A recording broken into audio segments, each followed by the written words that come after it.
I'd like to call the governing board meeting to order for January 9th here at the Jerry Rovey facility.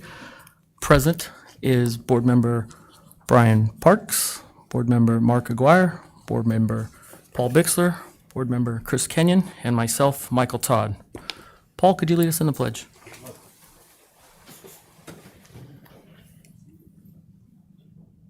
I pledge allegiance to the flag of the United States of America and to the republic for which it stands, one nation under God, indivisible, with liberty and justice for all.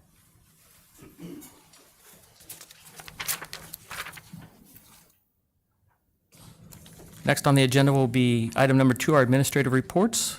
Item 2.1, the conceptual design and programming for administrative facility master plan in phase 1 of transportation facility report from DLR.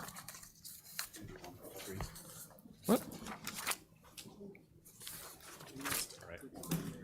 Oh, sorry, Mr. one President, second. We've got to approve the agenda. My apologies. Oh, sorry, It's don't not have- on this, looks like it's cut off. We need to approve the agenda. If I can have a motion to approve the agenda. Mr. President, I move that the board approve the regular agenda consistent with board policy. Again, I move that the board approve the regular agenda consistent with board policy BEDB and temporarily suspend governing board policy with which the agenda may be inconsistent. I'll second. Have a motion and a second to approve the regular agenda. When I call your name, please state how you vote. Board Member Parks. Aye. Board Member Aguirre. Aye. Board Member Bixler. Aye. Board Member Kenyon. Aye. I'm also an aye. We'll show that as approved 5-0. Next up will be DLR with their presentation, Conceptual Design and Programming for Administrative Facility Master Plan and Phase 1 of the Transportation Facility Report. Mr. Todd, members of the board, thank you for, first of all, for putting us near the beginning. Second of all, I'd like to, I believe there's a few new people tonight, so let's take a little bit of a step back. We had looked at this before. We decided on a location, decided that the best for the district was to keep it near where it is now. The district went ahead and purchased the additional 10 acres of land adjacent to the facility across the street right now. And so we've been working on 2 components of that site right now. The first of which, if we could go to the next slide, looking at the site as a whole. And so where over the course of bond funding or whatever funding sources we have over the course of, say, 10 years, how we develop this site as an operations facility that would encompass transportation, vehicle maintenance, warehouse, district offices, all those things, parking for district vehicles, all those things that the district needs to look at. What we have funding for currently under the current bond is to build a vehicle maintenance and transportation facility. And so phase 1 was look at the larger idea, then phase 2 was to develop the transportation architecture project itself. So what I'm going to go through today is really an update. This is not an item that you necessarily need to vote on. This is just where we're at this stage. I welcome comments. You can wait till the end. Feel free to interrupt me as you see fit.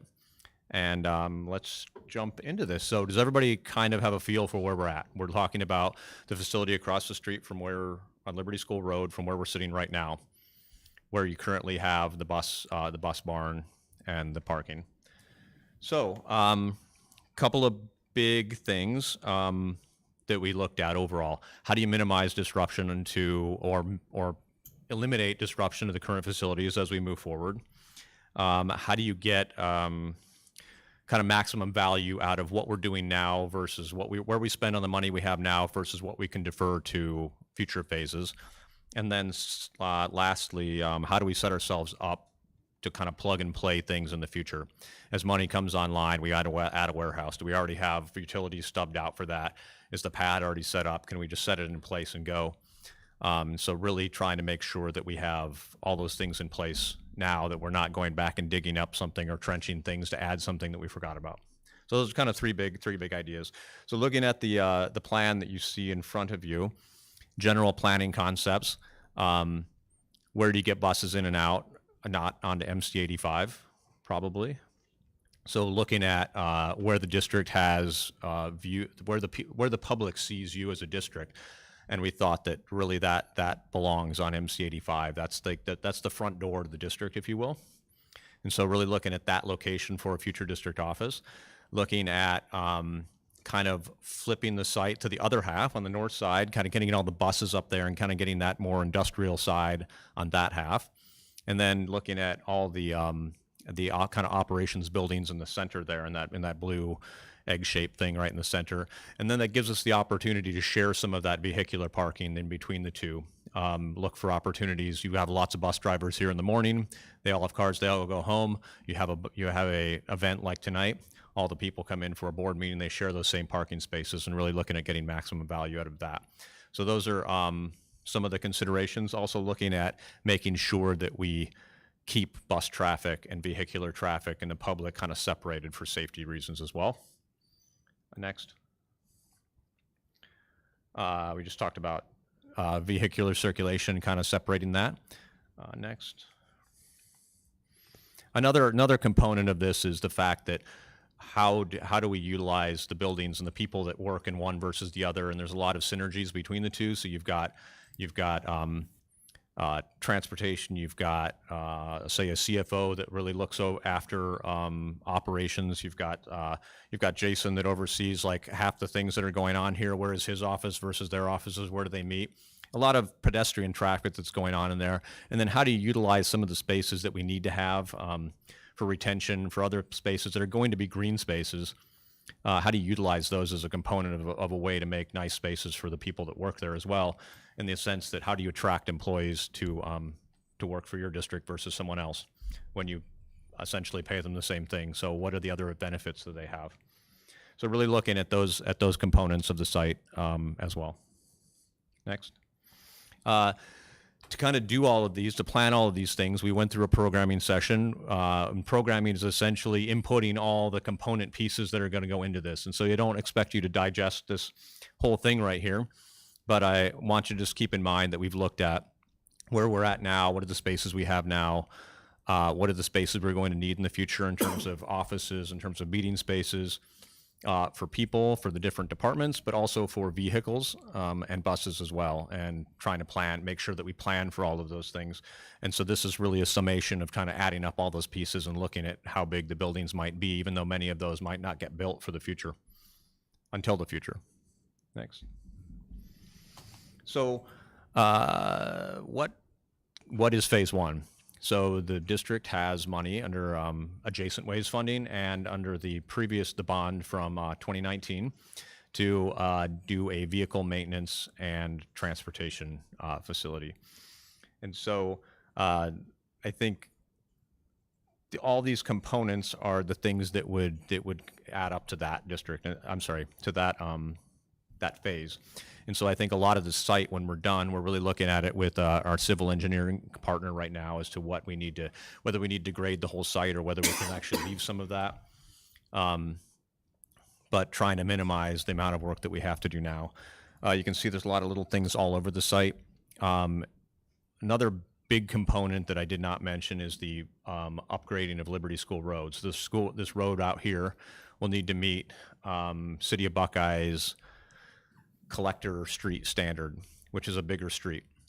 And so as part of this, we'll be developing that. We'll be undergrounding the power. We'll be putting in sidewalks. We'll be putting in street lighting, a lot of those things the City of Buckeye is going to have us do. And so that goes under what we call adjacent ways funding that we raise from our community. But it makes it's the good news is we don't have to spend bond money on it. And so really looking at that component as well. And a lot of that will include the retention and so forth that you see on these green spaces. Next. So really also then looking at how we might develop this in the future. And I talked about the idea of plug and play. There's a lot of slides here that I put into this so that you would have them in your packet. I don't necessarily plan to dwell on all of them tonight. I don't think we have time, but I'm willing to take questions on any of them that you have further questions on as well. So just looking at different options for how we might develop phase 2 and 3. And I don't think there's any formula for how this gets done. As funds become available and as needs of the district grow, I think, like I said, I think we've developed this so that we can just plug those things in as needed. Let's keep phase 3, maybe a district office building, and then kind of the full build out there as well. But let's go to the next one. So breaking out this little component you see in the middle there, which is really the main building component. As you saw from previous slides, there's a lot of site elements, but the main building will be this one singular building, which is by vehicle maintenance, so bays where buses can be lifted up, when they can be worked on, and then offices for the people that do that work and the people that manage the transportation department on it as well. Next. And so this right here is a blow up of that building. And so I'm kind of showing it in terms of a lot of individual little bubble spaces, but this would be developed out into obviously a real building. But as to get a sense of scale, those kind of olive colored boxes on the left are buses. So you would have bus bays over there, and you've got offices next to it. And obviously we're putting all this in one building because of the economy of putting everything together.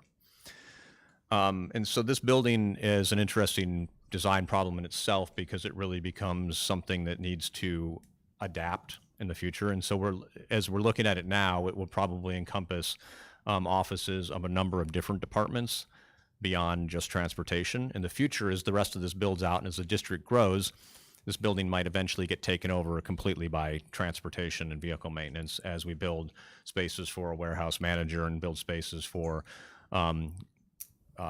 maintenance crews and things like that in the future. And so really looking at, again, how this building adapts for us into the future. A few things to note, kind of trying to provide a nice break room. We're looking at security for bus drivers so they don't have to circulate through everything, trying to kind of keep the vehicle maintenance a little bit separated from the operations component of transportation. We are looking at how to build this building, like what are the structural systems we look at, pre-engineered metal building versus a bricks and mortar traditional building. They both have their pluses and minuses, and the way the market's been the last couple of years, lead times and steel prices, they keep kind of going back and forth, and I can see prices kind of going either way and the advantage to either one. We approved to go ahead and get a contractor on board, I think, last month. And so as they get on board here soon, they'll be helping us look at very current market conditions as to, like, and the market's been fluctuating month by month. And so at some point in the very near future, we'll have more information on the way we decide to go on that.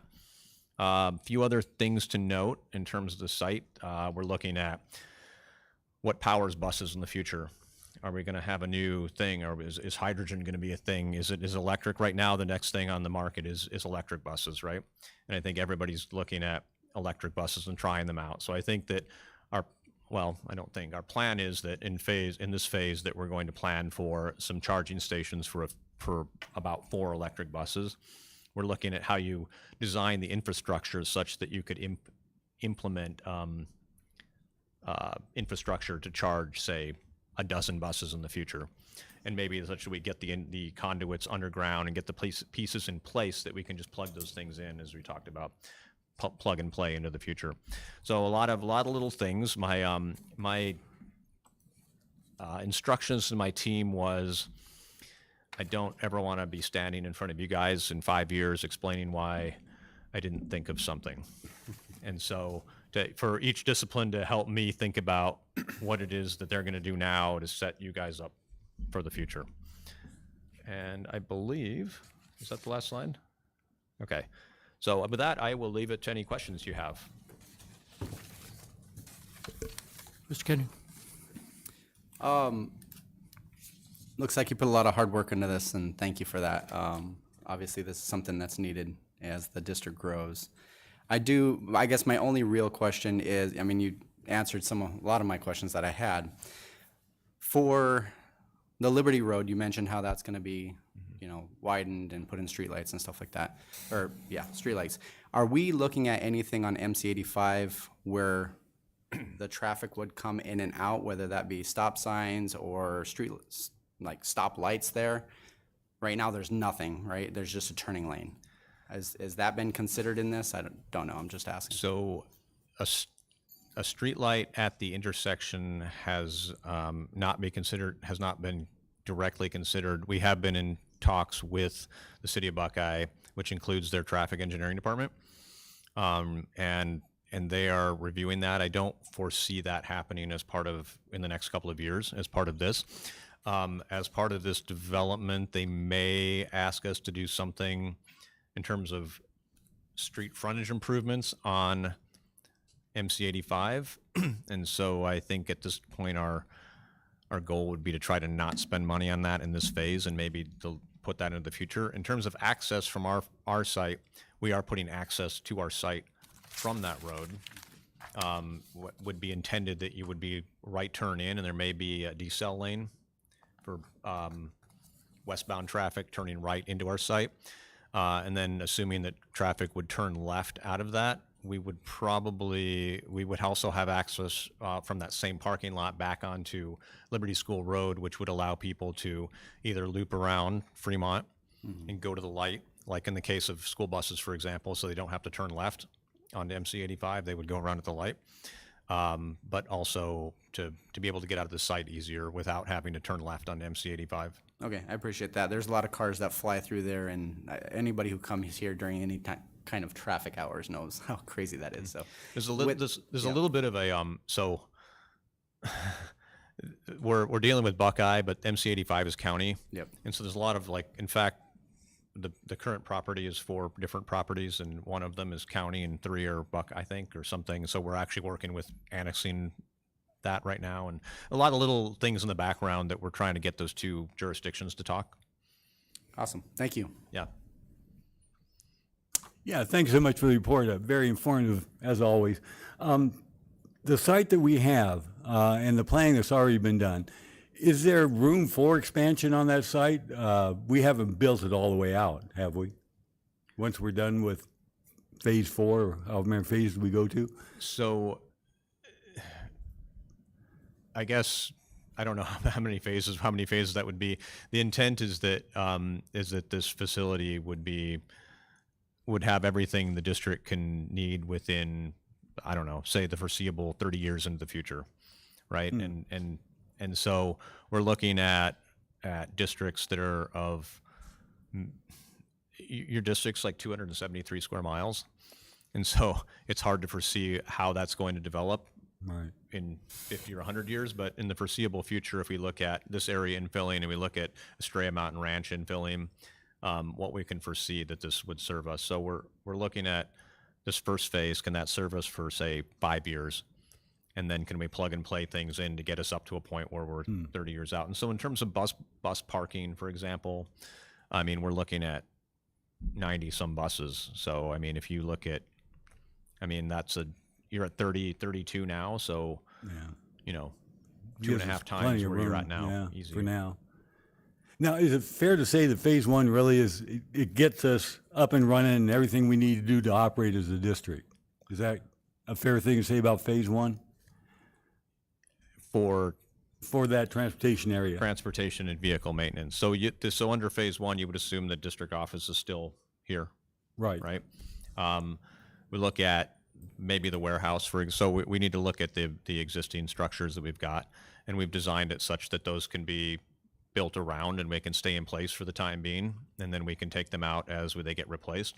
So for example, you might take out some of when phase 1 is complete, maybe you take out some of the more obsolete buildings, say the existing vehicle maintenance, maybe the existing warehouse stays for now. So yes, you will be up and running. Right. Am I answering your question? Yep. Okay. In a couple of different ways you did. So and last thing you talked about some minor work being done on the parking areas. Is there any discussion going on about putting charging stations into the public parking area? That would make sense, and we typically stub out for that, or at least set ourselves up for that. We haven't got down to that level of detail, but am I hearing that that's something that we think is important? I think it is. That's not Yeah. quite on our agenda right now. It'll come up later, but Yeah. I think it's worth looking at. Yeah, I think it would be worth looking at. Most of the parking right now in this phase will be for personal vehicles for bus drivers and the mechanics and the people that operate that facility. So public parking on that site won't probably go in until we get the district office building in place. Okay, so maybe back burner for a little while. But it would make sense that if we've got the power there, that we stub out for not just buses, but that we stub out or we put power in place to charge, say, district electric pickup trucks the district uses as maintenance vehicles, say, in the future, as well as a bus driver that wants to drive his electric car to work, right? So I think it would make sense to plan for that. Thank you. No questions. I understand there's a lot of variables, especially with funding and the rest of it, but do we have timeframes for each phase, what we're looking at? So easy question, phase one. So we're looking at getting that in place by March, 15 months from now. So March 2024 is the target to have construction complete. I don't know about future phases are dependent upon funding. Right. And so that most likely means a bond. So I think that's a strategic question for you five. All right. That's it, thank you. Yeah. More question, if you don't mind. I have one more question. I apologize. I just thought of it. When we purchased that land, I know that we were supposed to make some improvements for the gentleman or the family we bought it from, such as like the irrigation ditch and stuff. Is that included in this, or is that a separate project? It's not included as part of the thing that the contractor that we're getting to do this is going to do, but we're kind of coordinated in the sense that it needs to get done so that we don't cut off water to that irrigation ditch. And I know Mr. Nuttall has been coordinating that with the design team that works for the irrigation company to do that. And I've been trying to help follow up on figuring out how their schedule coincides with ours. So, Okay. Thank you. yeah. Thank you. I just have a couple questions. First, I would agree with Mr. Kenyon on the signal lights out on MC 85. I do think we need to look at that.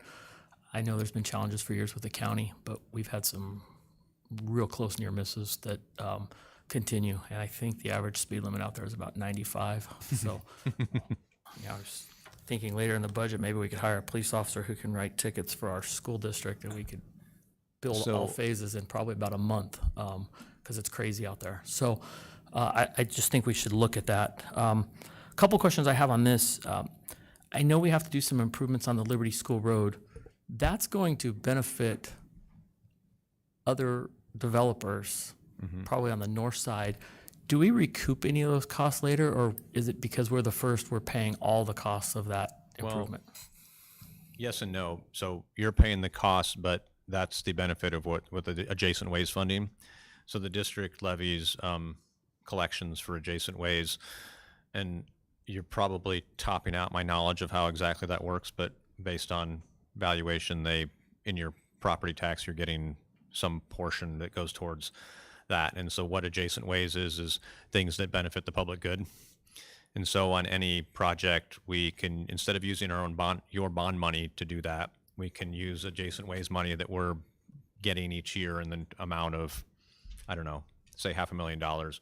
And we're banking that to use on projects like this. So, for example, you haven't had a whole ton recently, but a lot of times, if a school were to, if you developed a school on a piece of land that didn't have a street improvement, you had to do a street improvements, you would do that. You could put fire lanes to that, public utilities, all those sorts of things can be used adjacent ways money. And so the adjacent ways money that we have and that we will get each fiscal year going through this project will be put towards that. And so the budget that you see as a holistic budget for this is actually a component of adjacent ways plus a component of bond money. So in a way, everybody's paying for it in their taxes. Next question I have, looking at this, the bus vehicle maintenance, it looks like you have 4 bus bays for maintenance. Yep. Is that, I think we have close to that now. Is that enough to future-proof this building for a long time?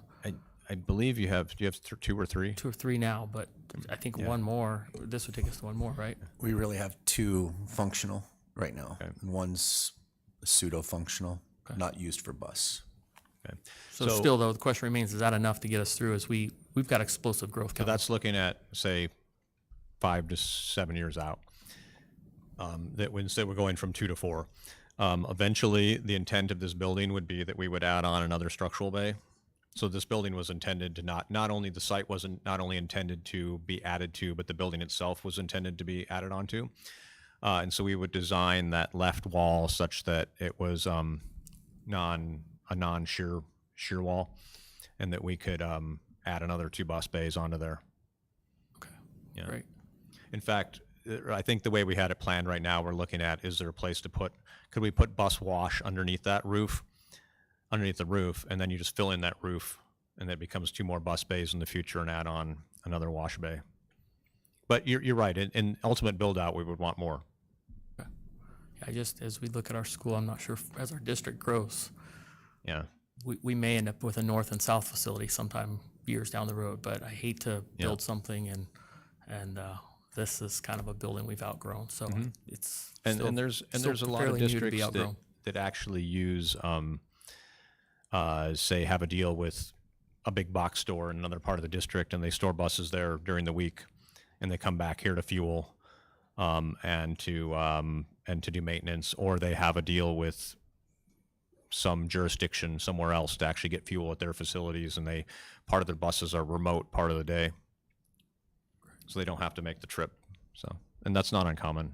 Okay, just 2 more questions, and I'll give them to you both. You can answer them. One, have we looked at any solar on this property at all? And even with electric vehicles, being able to store some of that power in batteries. And then also, I don't see here fuel tanks. Are we going to be able to have fuel tanks for our buses and vehicles with phase 1?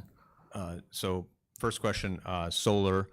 At this level of development, we have not looked at solar, but I have an entire team in the office that just looks at high performance design, and so I will have them look at what it would take to provide kind of a baseline level of energy with solar, such that you don't get very much for feeding it back into the power grid, but how do you provide like a baseline of when you're always using a little bit of energy? How do you provide that much in solar? And that's usually a good point at which it makes economic sense to do that.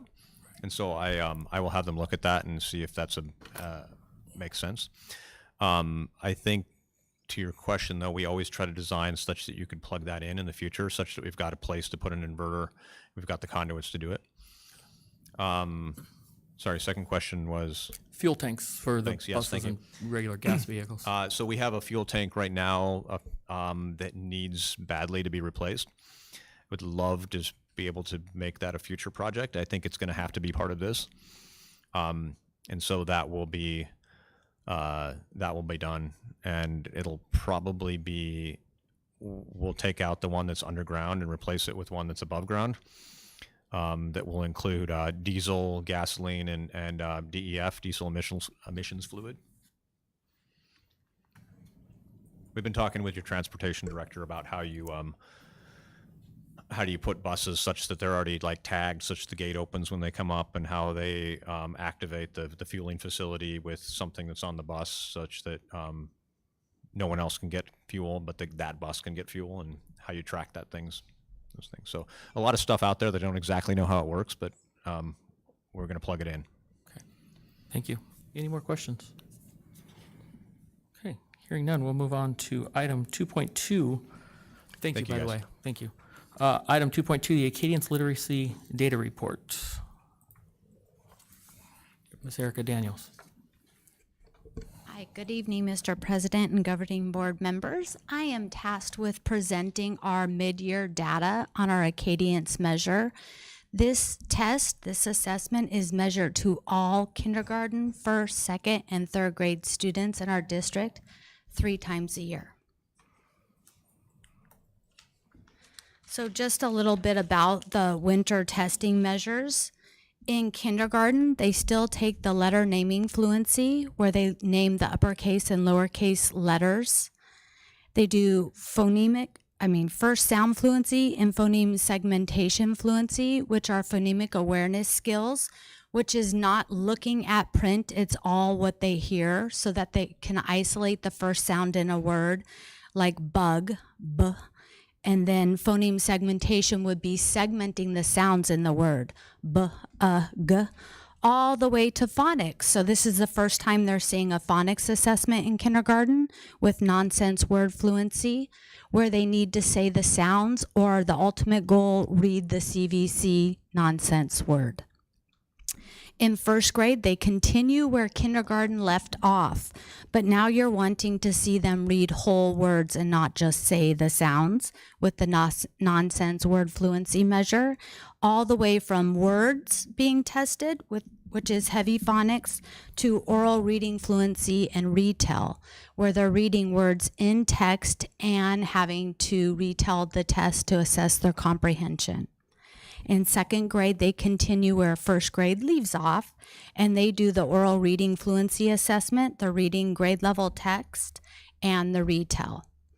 And then third grade bumps it up just a notch. They also do oral reading fluency with the retell measure and maze. And we're going to get into maze a little bit later, but it's a closed reading assessment. Any questions on the measures that are being administered in the winter? So our testing window is a little less than 2 weeks. The first 5 days, we have a team that assesses all our students at all of our campuses. So we have the coaches involved on the first 2 days because we do 2 campuses per day, our reading interventionists and ed services team members. And then once in a while, a principal will slip in and help us out. So this is our comparative data from the fall to the winter, where we started with kindergarten to where we're at now with kindergarten. So what you see is an overall maintaining of benchmark and above benchmark students, except for in kindergarten, you see a growth spurt.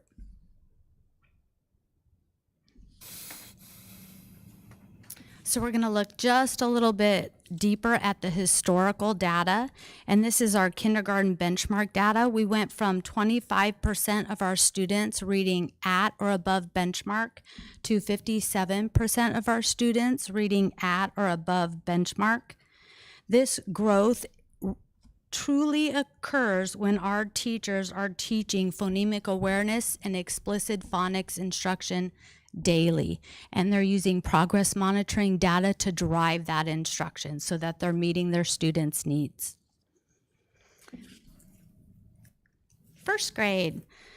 So with first grade, we went down slightly. We started at 58% of our students reading at or above benchmark, and we ended at 50% of our students reading at mid-year benchmark.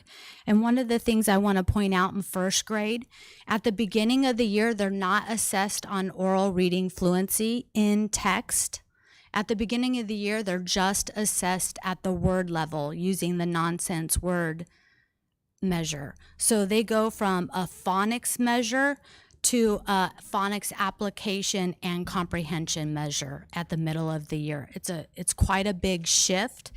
And one of the things that really supports first grade instruction is that phonics application as well as constructing meaning simultaneously. So students need to be involved in text daily throughout the school day, really working on that application piece in conjunction with reading for meaning. So one of the things that really stood out, because I was like, we didn't maintain our benchmark, and that's really what you hope you do at first grade. But we are still primed for exceeding benchmark at the end of the year, because if you look at our nonsense word reading, so that what I mean is our students are reading whole words. We went from 51% to 68%, which is a 17% growth. So now we know our students are reading words fluently in isolation. We just need to bridge that to what it looks like in text. This combination of increasing time in text and continued and deliberate explicit phonics instruction will impact our achievement scores at the end of the year for first grade. Second grade maintained the amount of students reading at benchmark or above. They went from 59% to 58% of students reading at benchmark. They still have to continue phonics instruction daily, and it's increasing in rigor, because now all the skills that kids had learned in the past with one-syllable words, with decoding long vowel words, blend words, R control words, they have to apply it to multiple syllabic words. And then the text is increasingly difficult in syntax and structure. Third grade went from 54 to 51%. And one of the things I want to point out is this is the cohort that was most affected by COVID. And we are basically maintaining our students reading at benchmark while we're catching up our at-risk students. So teachers are really still heavily focusing on backfilling those missing phonics skills, at the same time exposing those students to grade level rigor text. One of the things that stood out with third grade is the oral reading fluency accuracy score, because if students aren't reading accurately, there's no way we're constructing meaning in the end. Plus, cognitively, if students are really struggling to read the words and sounding them all out, they can't do two things that they're not doing well at the same time. So once students are accurate and fluently reading, they're able to free up and construct meaning. So we went from 53% at the beginning of the year to 59% right now, which is a 6% gain, which ultimately we're going to see the impact on the Mays assessment. So because we are reading accurately, we're able to construct meaning when we're reading.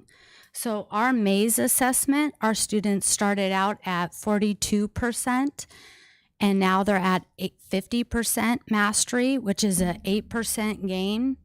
And what Mays requires students to do is to construct meaning from text using their word recognition skills, their background information, prior knowledge, familiarity with linguistic properties such as syntax, which is your subject-verb agreement, morphology, and cause and effect with reasoning skills. It is the full package of reading. This is what we want our students to know and be able to do at the end of third grade. So I thought you might want to see what it looks like. So this is a sample of the Mays assessment that third grade takes 3 times a year. It is a multiple choice test that students complete while reading silently. The first sentence is left intact, and then the formula is that every 7th word, the student has to replace the word in the box. So it requires them to maintain meaning up to the word and continue meaning after the word. And again, this is our end game. This is what our third graders need to know and be able to do by the end of the year. And it is just baseline reading fluency and comprehension. It's not higher level comprehension. And this is the test I love. So this is the test that really, really supports teachers and administration with making educational decisions. So this is the Pathways of Progress test, and it's a tool for interpreting Acadian scores that provides an evaluation of individual student growth or improvement over time. It compares one student that scored at that exact same level to all students that take the measure that scored at that same level. So it's an apple to an apple. So in kindergarten, this is how we are shaking out right now. But one thing I want you to remember, it is an educational tool that helps us focus our instruction. So when sites dig down into this data, which they all have, I've met with almost all of them, we ask many questions. The first question we ask ourselves is there a subgroup that stands out that's not making adequate progress? And if so, what do we need to do? So then we need to dig down further. Once we identify if there is a subgroup that we really need to hone in and focus on and adjust our instruction or our complexity and objectives of instruction, we ask ourselves, is there a measure that will make a significant difference for this subgroup that stands out, that's not making adequate progress? Because in Liberty, we believe all students should be met at their instructional level and make that typical or above typical growth. So right now, this is where our kindergarten are performing. This is one of our higher alignments as far as meeting or exceeding typical growth in our district. And then first grade, and the biggest thing with first grade is really keeping that phonics, that explicit phonics every single day, using data to drive their instruction so that we're teaching to mastery with those skills, but at the same time providing many opportunities for our students to apply those phonics skills in text. And then second grade. This is how our schools did with providing typical or above typical progress.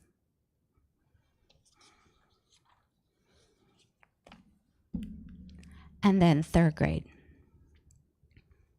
Not only do we look at our subgroups in our core leadership meetings and identify subgroups that may need some support or measures that need some support, but you also see the teacher standouts. We have teacher standouts that we can go to as role models for what are they doing that is so highly effective. But the opposite, who needs our support? We have coaches at every single one of our schools, except for one, but hopefully really soon all, that go in and really support that teacher with instructional practices to increase their effectiveness with groups. So this is our data summary. Overall, we're maintaining, except for in kindergarten, we're increasing in students performing at or above benchmark. First grade students are impacted the most at not maintaining students scoring at or above benchmark. However, first grade students did increase their automaticity with whole words read, which is prime for reading in text and making that jump. Second and third grade are maintaining benchmark students. And third grade increased accuracy from 53% to 69%, which impacts comprehension overall and will lead to success on MAIS, which measures all foundational reading skills. Our strategic plan, what are we going to do? Because we still have the rest of our school year to change the trajectory of our younger students' reading, and we are pulling out all stops. So we are going to continue daily phonemic awareness instruction utilizing Hegarty. We're going to really hone in on our explicit systematic phonics instruction.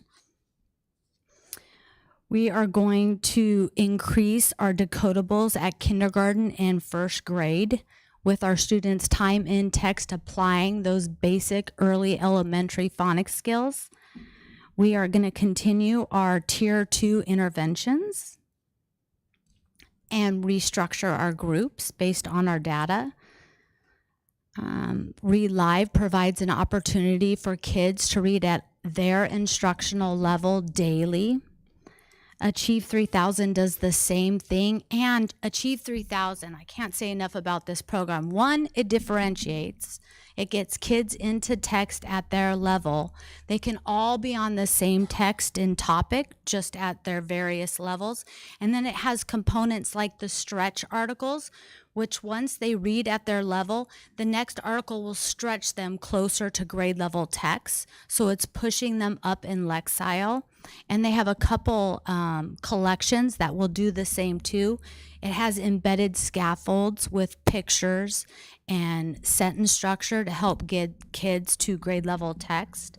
And we will continue to continuously monitor all our students and adjust their instruction based on their data. And lastly, our response to the data, again, all grade levels, including kindergarten, need to increase their accessibility and time in text daily. Progress monitoring our below level students every other week.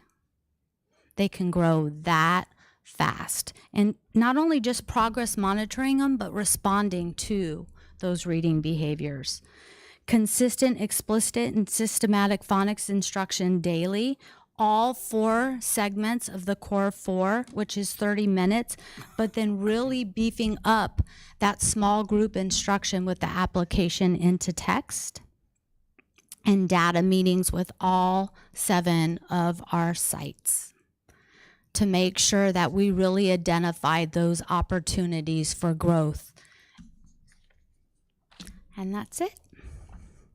Questions? Thank you. Any questions from the board? Ms. Bixler? Yeah, good information. You said in first grade is where the oral reading fluency picks up the text, and they're not using just nonsense words to get the sounds, right? So first grade picks up the text. Yes, it does. And you're saying that could be one of the causes for that significant change from 58 to 50 on first grade, that they're now dealing with real live text. Is that because they're sight words and they're trying to remember what the word is? No, they go from reading a page of isolated nonsense words, right, to text. And most first graders, when they read text, they're little books with picture support. And a lot of the text that they are in are connected to phonics skills. Well, when you see text on an Acadians test for first grade, it's just a page of text. And it's not that all our kids can't do it. That is very alarming to some little kids that go from reading 1 sentence to 2 sentences on a page to staring at a whole text, even though we know they're not going to read the whole text, right? But we have to give that opportunity of the story from start to finish because they only read for 1 minute. And then those are the words that you count up for correct words read and calculate an accuracy score on, and even ask them comprehension for a retell. So they go from words to seeing a whole page of text. Well, that's quite a bit different. It is quite a bit of difference. But our first grade teachers are doing a great job at trying to bridge how you teach and how they practice daily to how they're assessed. And then this slide talks about application for reading and writing daily. And that's at all grade levels, kinder too? Absolutely. Wow, cool beans. Thank you. You're welcome. Questions? Thank you, Ms. Daniels. I appreciate the presentation. It was very informative. Quick question. How long has the direct instruction phonics program been in place? The one that we have now, Correct.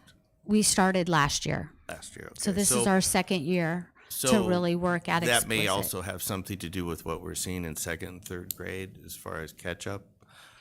Yeah, there are several reasons, but yes, it is a tighter, systematic phonics development continuum that we're on year 2 on. Okay. Actually, Ms. Bixler asked a couple questions I had. You said that the core 4, it was in the 30 minutes a day, or is that all the instruction we're giving? I mean, what? No. That's just for the phonics, explicit phonics section. Okay, okay. That's just So one how little much part. in a typical kindergarten, first grade class? I mean, what kind of time is for reading? For reading, 120. Okay, okay.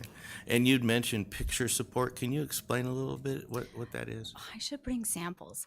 They have the little readers, and so the pictures usually align with what the text says. So that's what I mean by picture support. Are the students then looking at the picture to try to figure out what the text is? That is one cueing system they can use, yes.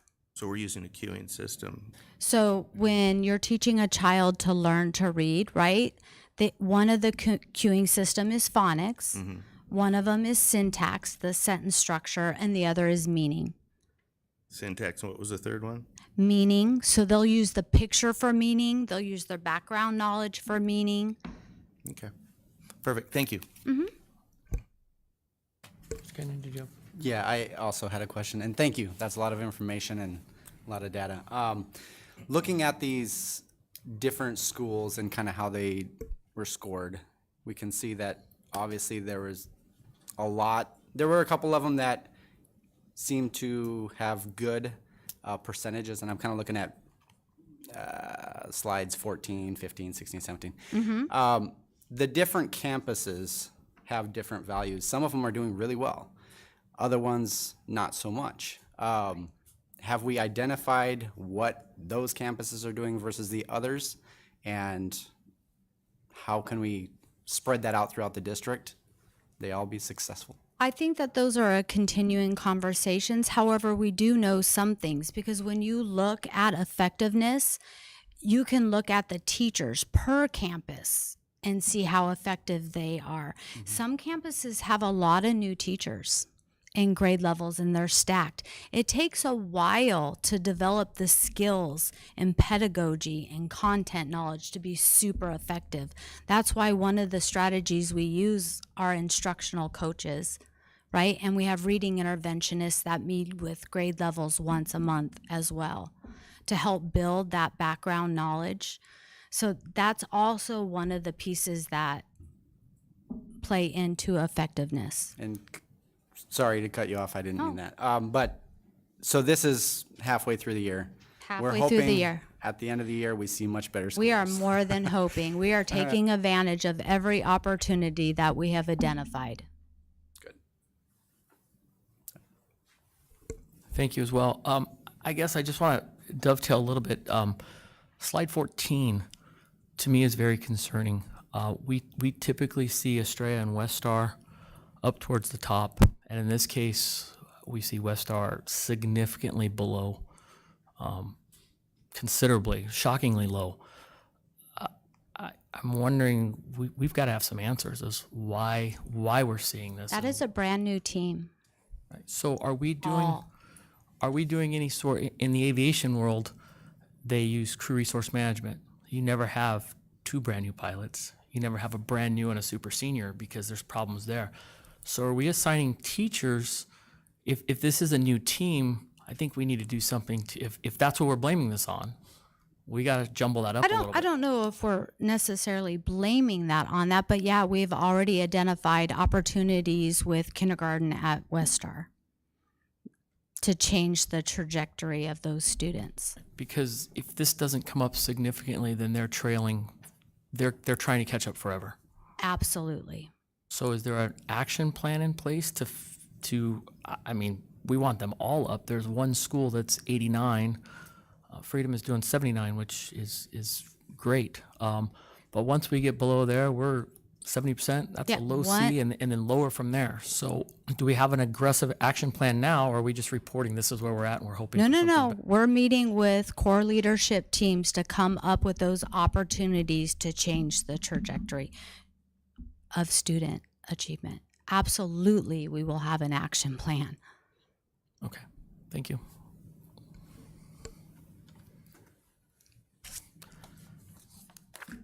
Next on the agenda is item 2.3, the attendance and enrollment reports and school newsletters from Dr. Schuff. Does the board, excuse me, I'm losing my voice. Very gravelly now. Any questions from the governing board regarding the reports? No? Okay. Yeah, Dr. Stuff, I did notice in the attendance reports that we're still on average running below 90% as far as our daily attendance. Are the schools doing incentive programs for attendance? I think each of the schools have targeted more of attendance monitoring and then communication with parents after a certain number of absences, those types of things to incentivize it, and to create a partnership with families around that. We also still are seeing. Let's make sure I'm on. We are also still seeing the illnesses. Catching. We dealing with the flu. We're still dealing with COVID, so we do still have quite a bit of an illness that I think that is still coming up. But we also recognize that we have patterns of behavior in terms of importance for attendance at school versus, say, going on a vacation with families. Some of those kinds of things. Those are some personal choices families are making. So I think, our goal really is not to incentivize so much perfect attendance anymore, because we knew that was at the risk of maybe some of the health issues, kids coming to school. Listen to me tonight now. As far as that goes. So I think each school is handling those differently and incentivizing it for specific kids with how they're looking at chronic absenteeism. Okay. That's Yeah, really more the focus. Yeah, it would seem to me that that'd be a nice way to add some additional revenues to our district is by having our attendance improve. So Our revenues are based on average daily membership, so how long they're actually enrolled with us out of the 100 days. Right. Used to be that way, though. Right. Any other questions? Just one question, Dr. Schuff, if you could. Long ago, we used to send, I think it was called a truancy letter or something, if a child got over 10 absences. I know we probably scaled that back a little bit during COVID because, for obvious reasons. Are we back to that level now? And as you say, we have families that are making some decisions about vacation in the middle of the school year. That's a big disruption when a student is gone for sometimes just one day if they miss the day that we're introducing a new subject. So are we back to sending those letters and starting to try to hold both parents and students accountable for their attendance? Go ahead, Mr. Nettle. I'll try and save your voice, Dr. Schuff. We do have a process in place that we have through Synergy and through our tech team. We have a system by which letters are automatically generated at certain benchmarks throughout. So at 5 absences and 10 absences, those are automatically generated. And because technology and myself, we don't know every single particular case, we run reports that generate 5 and 10 day absences. We submit those reports through a shared Google folder with each campus, by which then each of the office managers and admin teams make some decisions about what letters actually go out.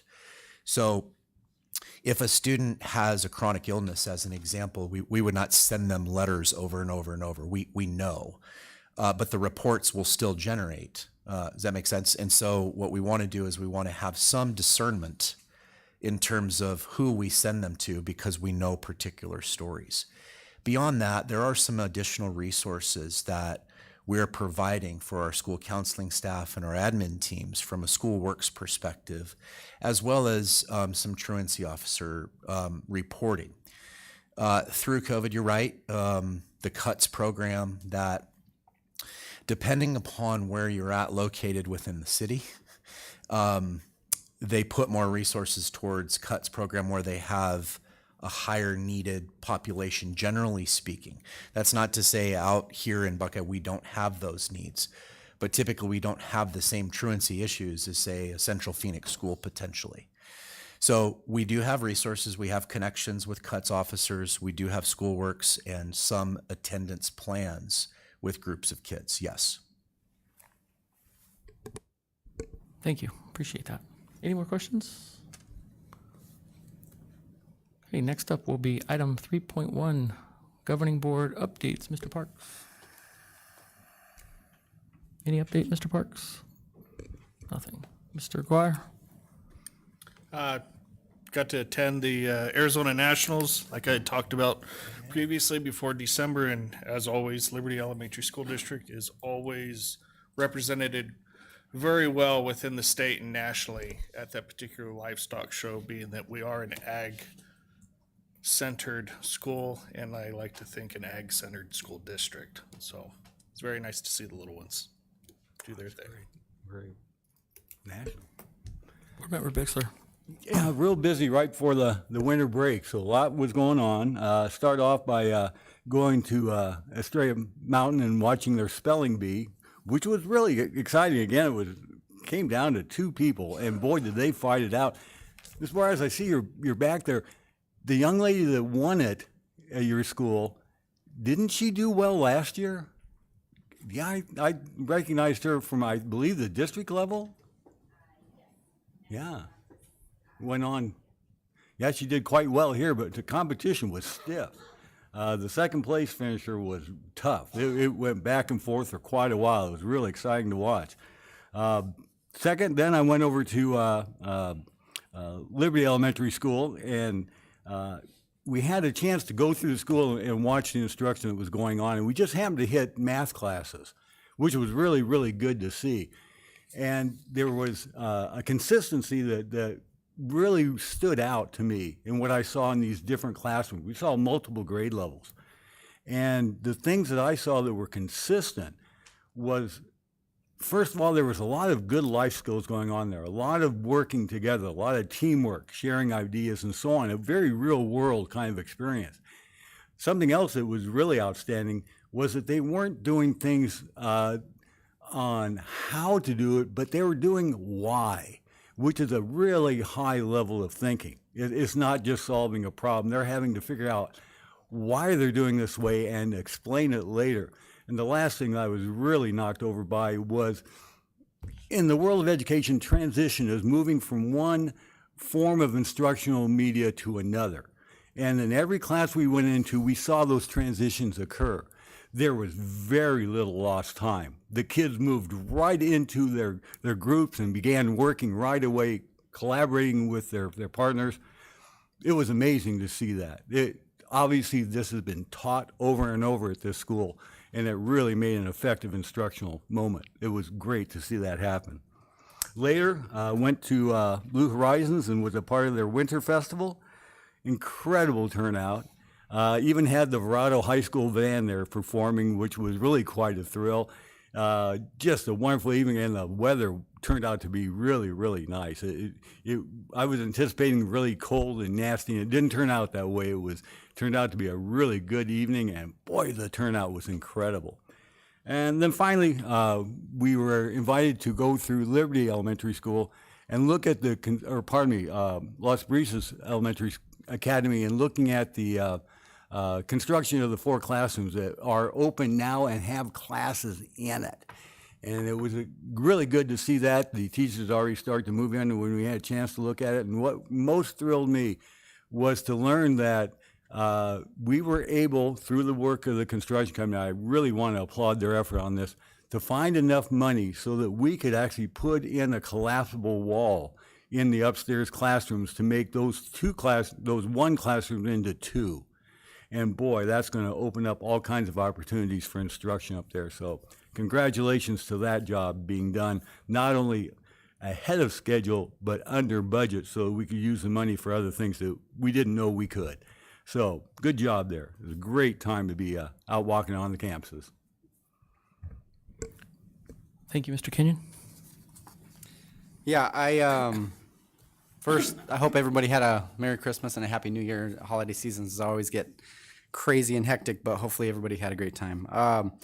I had the privilege to go to the ASBA conference, and that was eye-opening. As most of you know, I'm a new board member, and I have a lot to learn. These people are helping me so much, and I appreciate them.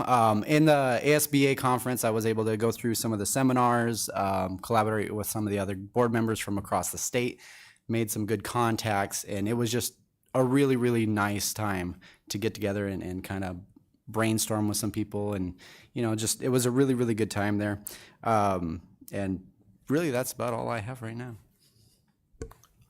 Thank you. Just a couple updates. It seems no matter where I sit up here, I follow behind Board Member Bixler, so I can't seem to win that. But I would just like to echo your sentiments on the Las Brisas walkthrough.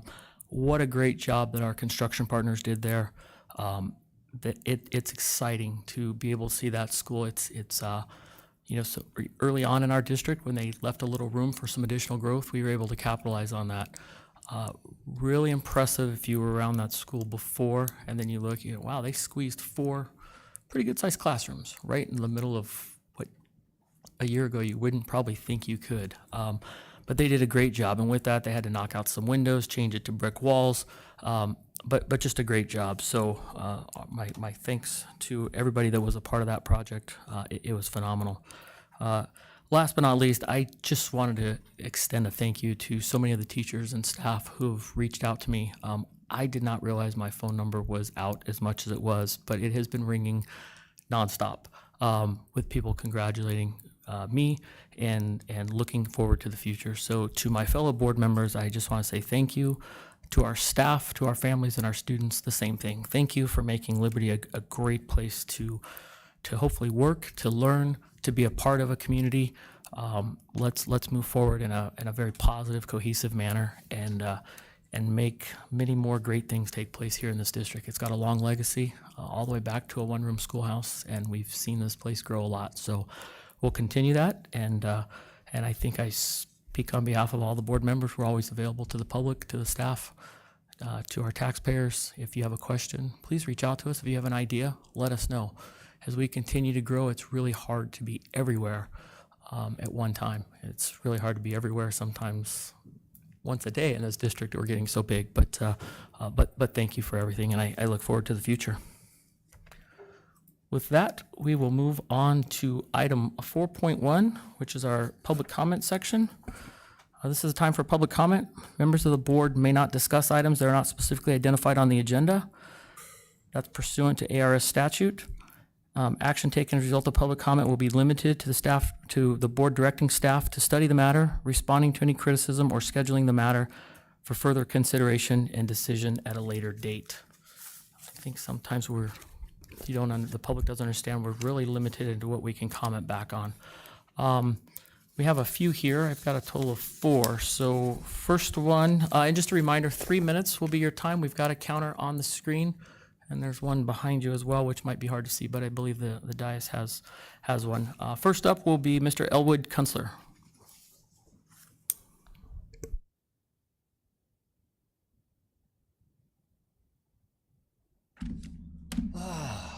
Superintendent Schuff, board members, and President Todd. I come to you once again today with just a couple of things. My first item may put a smile on your face. The Education Committee of the Club and Legislative District 23 is reviewing several schools this year. We did have 2. We are now reviewing 3. Just so you know that we don't continuously just pick on Liberty 25. Buckeye Elementary School has a lawsuit filed against them by the Attorney General for $1.3 million in overpayment to their super. So we are following that, just to let you know, to see what happens there. Liberty's override was passed this year. Congratulations. Although I did vote against it and was not for it. But we are going to give you the benefit of the doubt, and we are going to watch very, very closely how that money is spent. Okay? And we are really, really hoping that a lot of that money gets to the classroom. All right? And not to administration, because that will change the formula for the next time you go after an override. Looking at the charts and some of your students and some of the teachers and seeing some of the numbers being down, I make a recommendation that not only new teachers, but qualified teachers. We, the parents, think that the qualifications for the teachers have been going down over the last couple of years. And when we see slides like that, some of the slides were comment on that were really fairly low. God bless the ones that are really good, okay? But we think of qualification of teachers first before new or existing teachers. Okay? And on the last comment, of course, we have to go back to Mr. Bixler because he's still here. He's still on the board after 2 to 3 attempts of politely asking him to resign. And just to let you know that this is being covered by Fox News and the Daily Mail, and we will be going into phase 3 somewhere between the middle of January and the 1st of February. And phase 3 will not be anywhere near as pleasant as phase 1 and 2 have been. Have a good day. Thank you.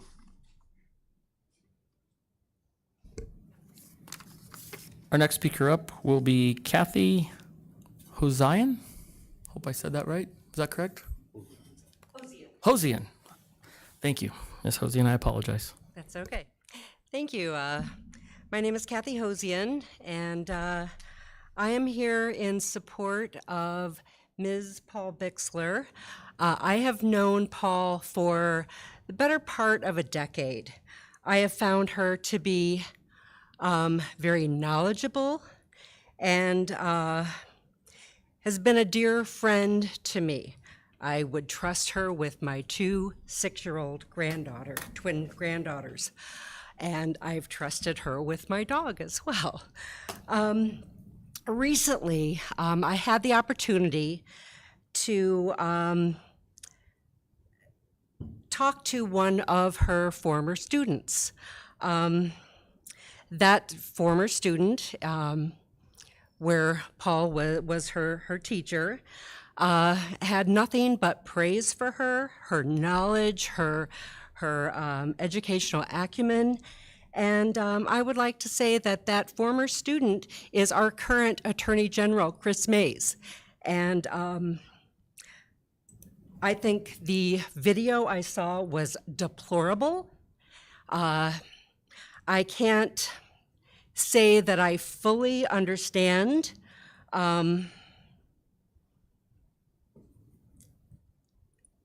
the frustration of someone identifying as something other than what their birth gender. But that shouldn't matter. People are people, and it shouldn't matter how you identify. And I wanted to support Paul. Thank you for your time.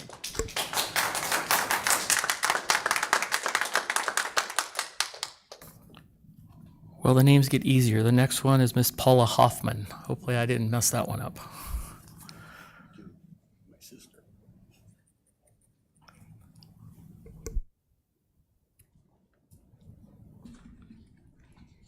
My husband and I have owned a home in Estrella since 2015.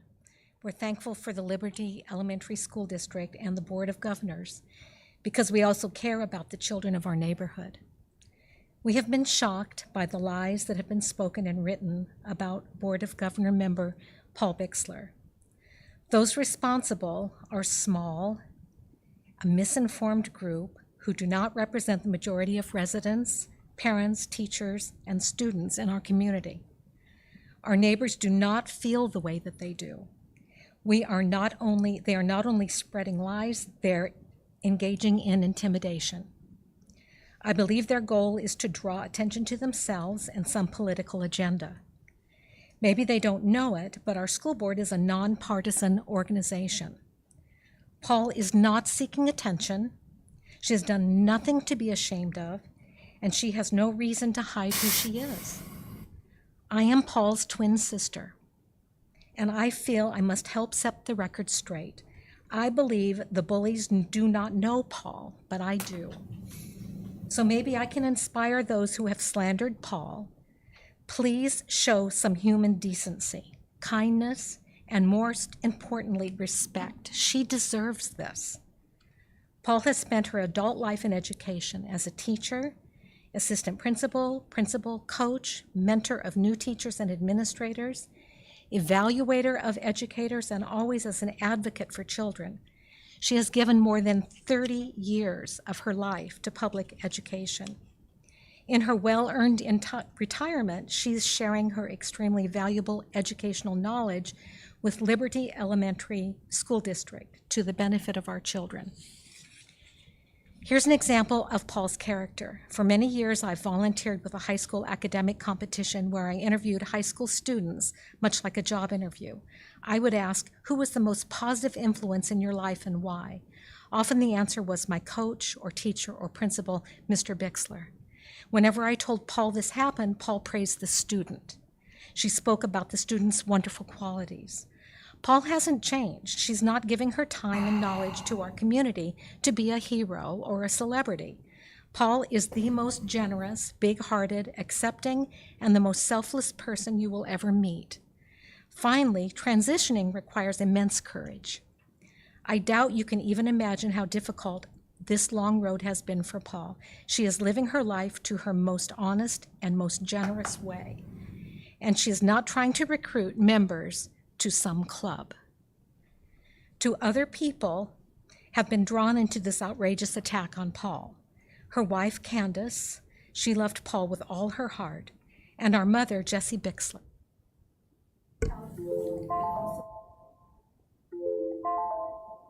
Ms. Hoffman, your time is up. Next up will be Byford Hoffman.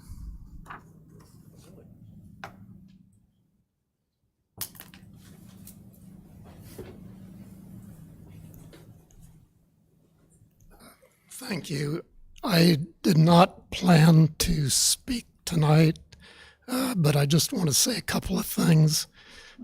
I've been an Arizona taxpayer, property taxpayer, for 40 consecutive years, and I think that entitles me to say something about the school system.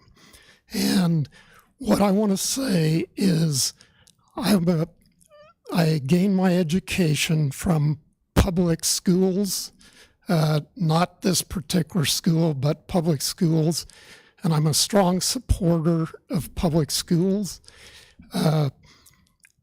I currently do not have students in this district, as I'm sure many of the people in the audience don't, but somebody paid the taxes that allowed me to go to public schools and on to a public university, and I feel it's my duty to pay that to the students in the Liberty District.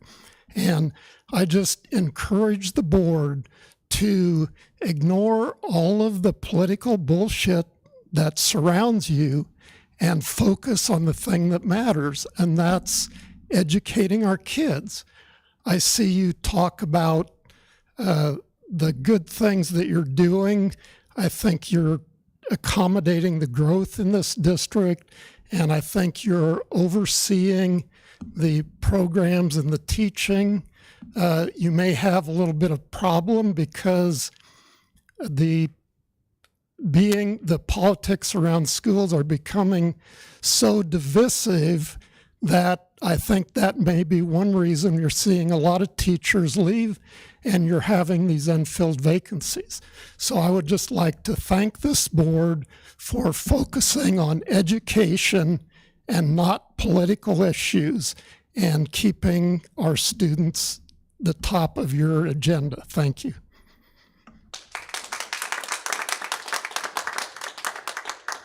Thank you, Mr. Hoffman. Next on our agenda will be number 5, our consent agenda. So, Mr. Chairman, I believe that there is a moment where board members can make a comment due to criticism from members of the public. You're correct. And I believe that that's allotted to board members. And if I could, I'd like to make a comment due to a criticism that was made to this board. And what I'll say is this, is that sitting up here for 6 years, not sure we've had a board member who is as knowledgeable as Miss Bixler, and to see fellow human beings hate another human being for the way that they look. That is what strikes me, and that is what disgusts me, and that is something that the values of this district, and this board should not, and for one, I will not tolerate it. I fully support Ms. Bixler. And I've been on record as saying that many, many times. Anyone who wants to step up to the plate and help kids, I'm all for them. Because that's what we're here for. We are here to educate children. We are not here for anything more than to educate children. Thank you, Mr. Chairman.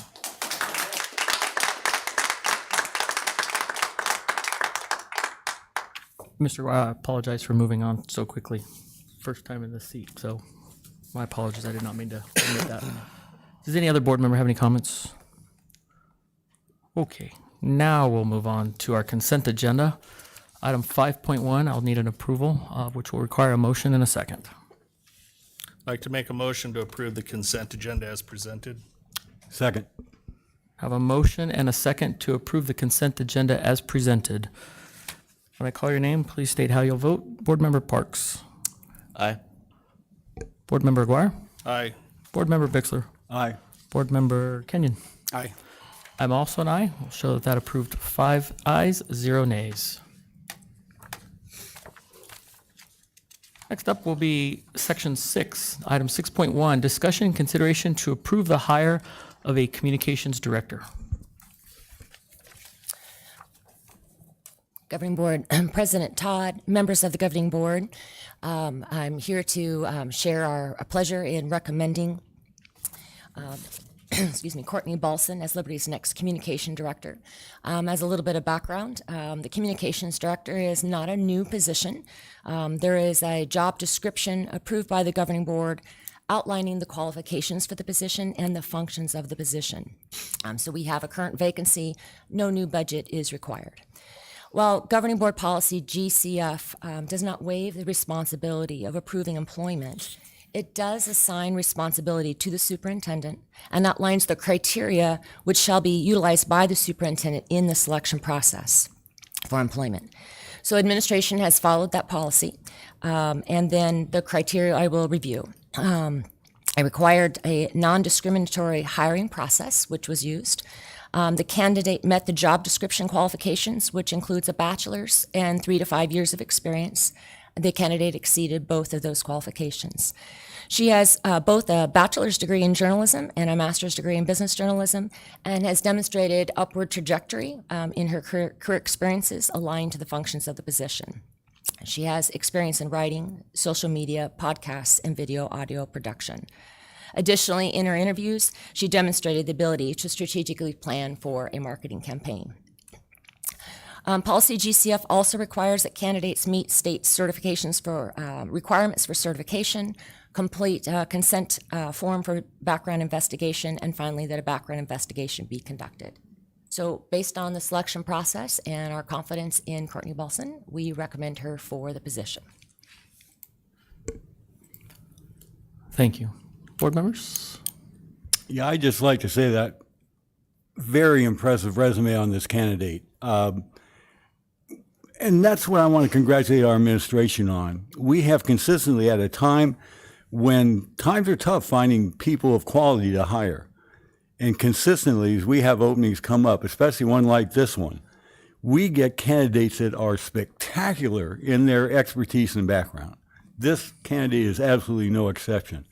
Amazing what she has done and will bring to this district. So I want to congratulate the administration on what they've done to fill this job. This is an amazing candidate, and I congratulate you on what you've done to bring that candidate into us. So thank you.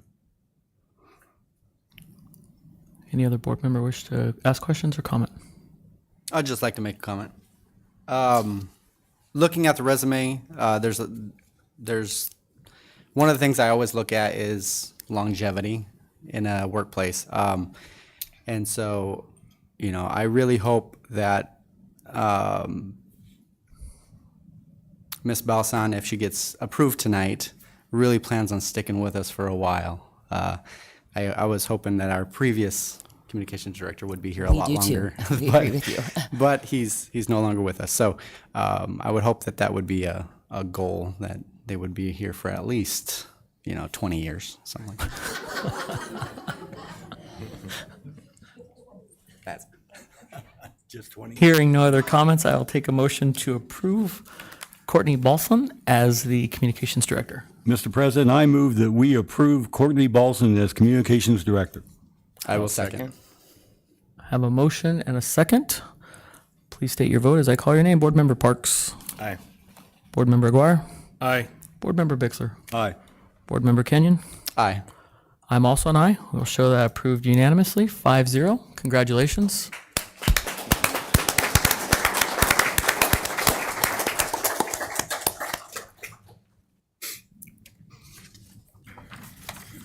Next on our agenda, take notes, Courtney. You'll be answering some of these questions, I'm sure, in the future from the public, but our fiscal year 2024 through 28 maintenance and operations budget projections. Ms. Strickler. But it was.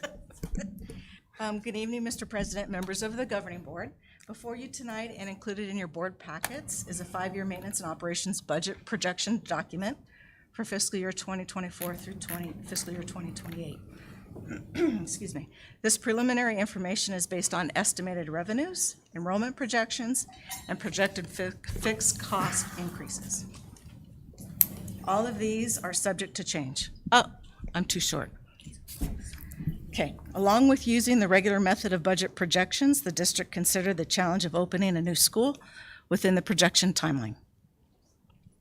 With the passing of the override election, approximately $1.1 million of new budget must be dedicated to the override budget interests such as class size reduction, restoration of athletics, CHAMPS teachers, kindergarten teacher additions, and staff retention.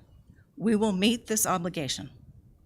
The district strives to prioritize 70% of its dollar to the classroom while maintaining approximately 30% to operations. This document will demonstrate how the highest prioritized budget interests fit within the budget categories, shows the percentage each program area is allocated within a balanced budget, while also showing projections for future year budgets based on growth, positions additions, and new school staffing needs. It is projected that in school year 2025 and 2026, there will be a deficit from new schools staffing needs. Reserve funds that can be used for expenses that are not ongoing year after year can be used to make up for the deficit. Any questions? Well, Dr. Shelf. Well, we can do questions, or I can add on.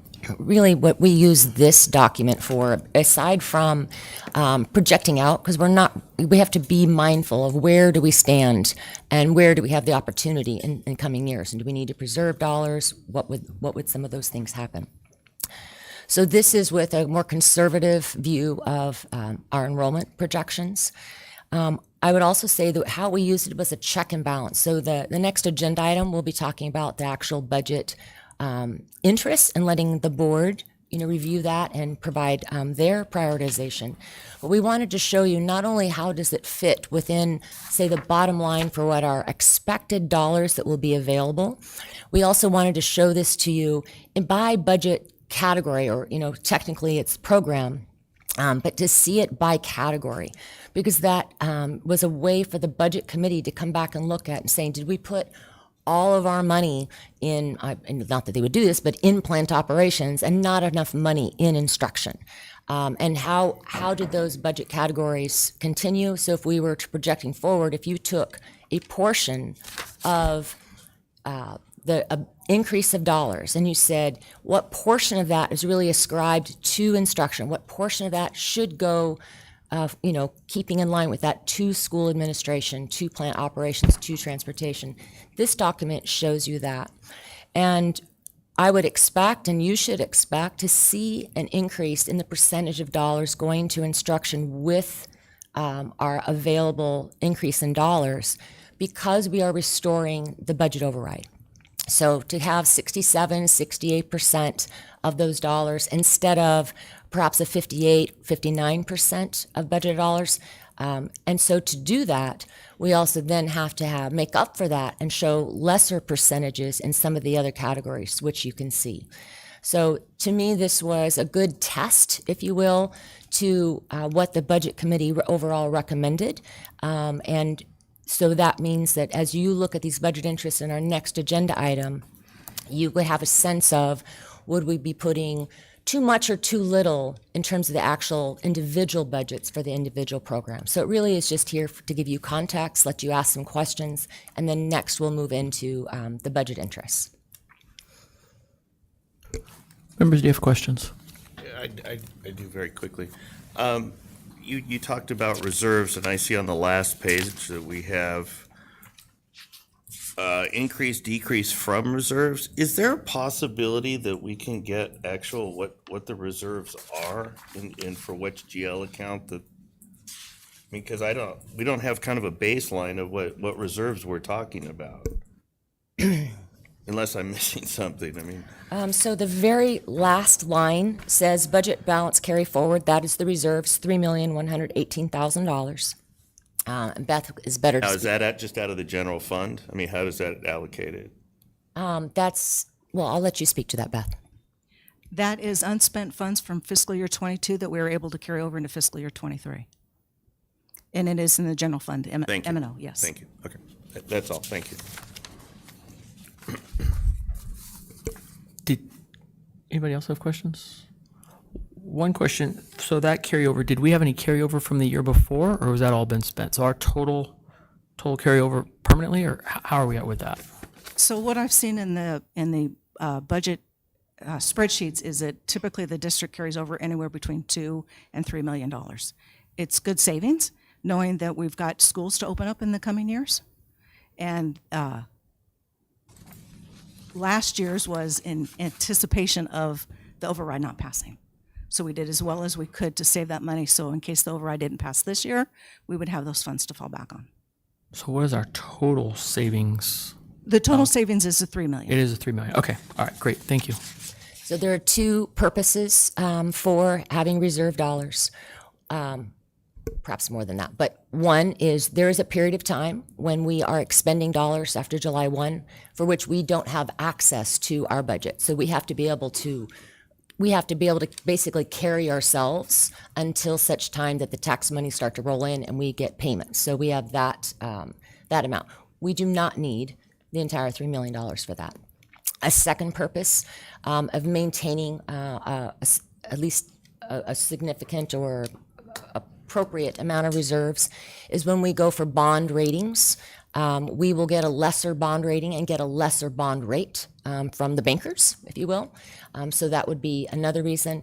And then certainly any budget reserves dollars for the emergencies that could happen that you need to do on a one-time basis, that you aren't budgeting all of it essentially out to positions, which is really the biggest, largest part of our M&O budget.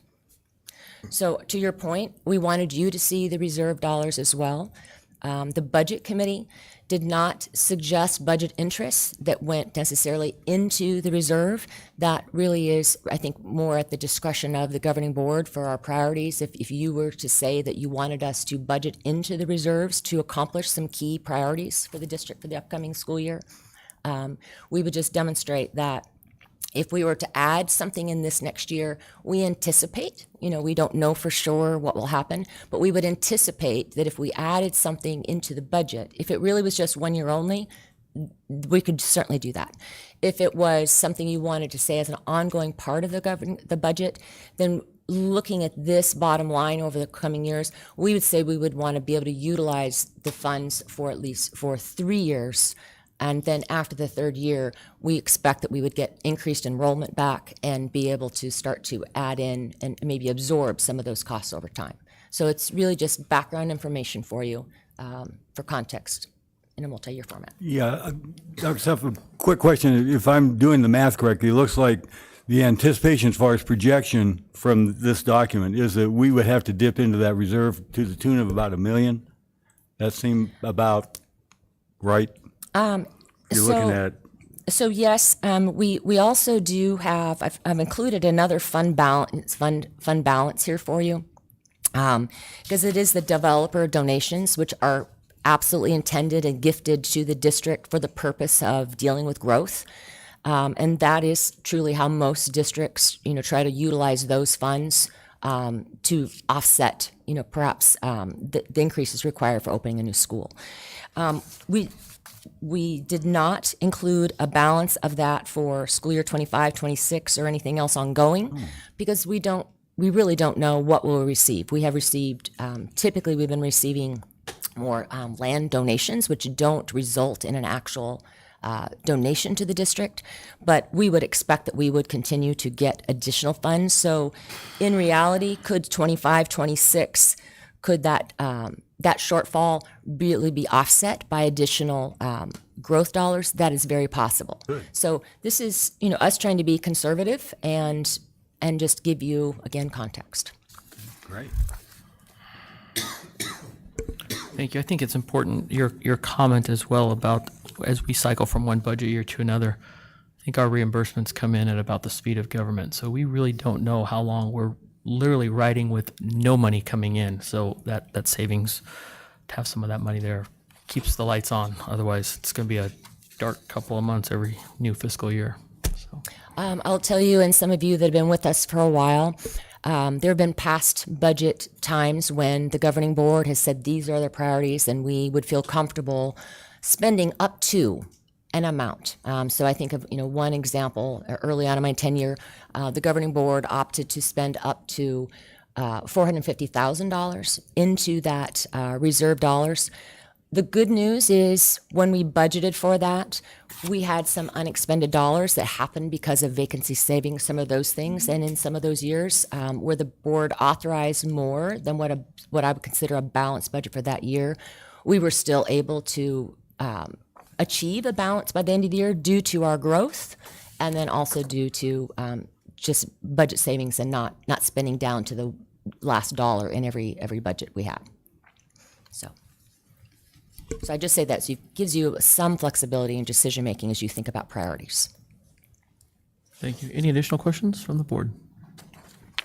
Hearing none, we'll move on to 6.3. This is the discussion consideration to approve prioritization of the fiscal year 2024 maintenance and operations budget interests. Ms. Strickler.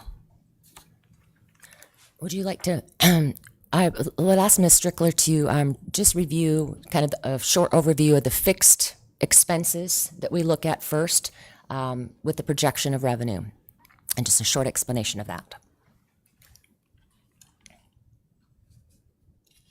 So the fixed costs that we typically look at the beginning of this is like for fuel, property insurance. So for fuel, property insurance, and then we also took into account fixed costs that we use for per pupil supplies and for administration supplies at the school level.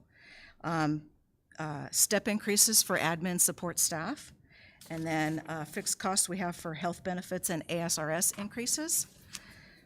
And then also part of our fixed costs was the ongoing 2% compensation increases for all staff.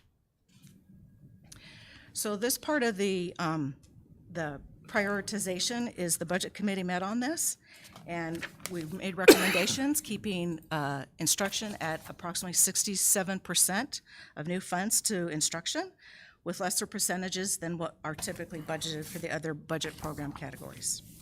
The 67% does include restoration of the growth for teaching positions. And while the committee paid attention to the interest for which there could be sufficient budget, compared to those that did not have sufficient budget, the committee recognized that the line demarking sufficient or insufficient funds was likely to change. Therefore, the committee prioritized all the interest to provide recommendations should there be more or less funds available. Any questions? You're ready to move them around, shuffle them around? Well, just the way the information is recorded on the document, it looks like there were statements made about the priority of the items. There's a heading called priority, and there's, for example, under increase in guest teacher rate of pay, it's a second priority, essential instructional service. What does second priority mean? Does that mean that should be the money should be spent there before somewhere else? Is that what second means? Those were the categories on our budget interest forms that we had. I do not recall what those were. So the intent for that was when somebody was submitting a budget interest to kind of identify or categorize it, if you will. Do they see it as first and foremost as the top priority? This is a safety issue, right? As a second priority, is this, going to impact instruction, which is our mission, our bottom line of what we're trying to do here in our school district? And is it more of an operational piece, which is important, but, may be a different consideration? So when you would compare all of them overall, they might say, have we prioritized things to instruction? Have we prioritized the safety issues? And so when they consider them overall, that was a category reminder to them, so that we don't just, put it all into some specific interests of maybe people in the committee, that they keep a balanced approach to the overall needs of the school district, and anything that was a safety issue would be considered as a top thing.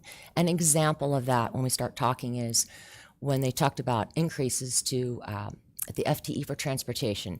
We proposed that because that was needed for the growth of our enrollment, but the committee saw that as a prioritization of safety, because if you didn't put money towards transportation, then we still have to balance that transportation budget, and that might be balanced in a way such as increasing the walk zone for children, and that might not be as safe. So it was, in their mind, that example was both to meet the growth needs of the district, but also to meet safety needs, as an example.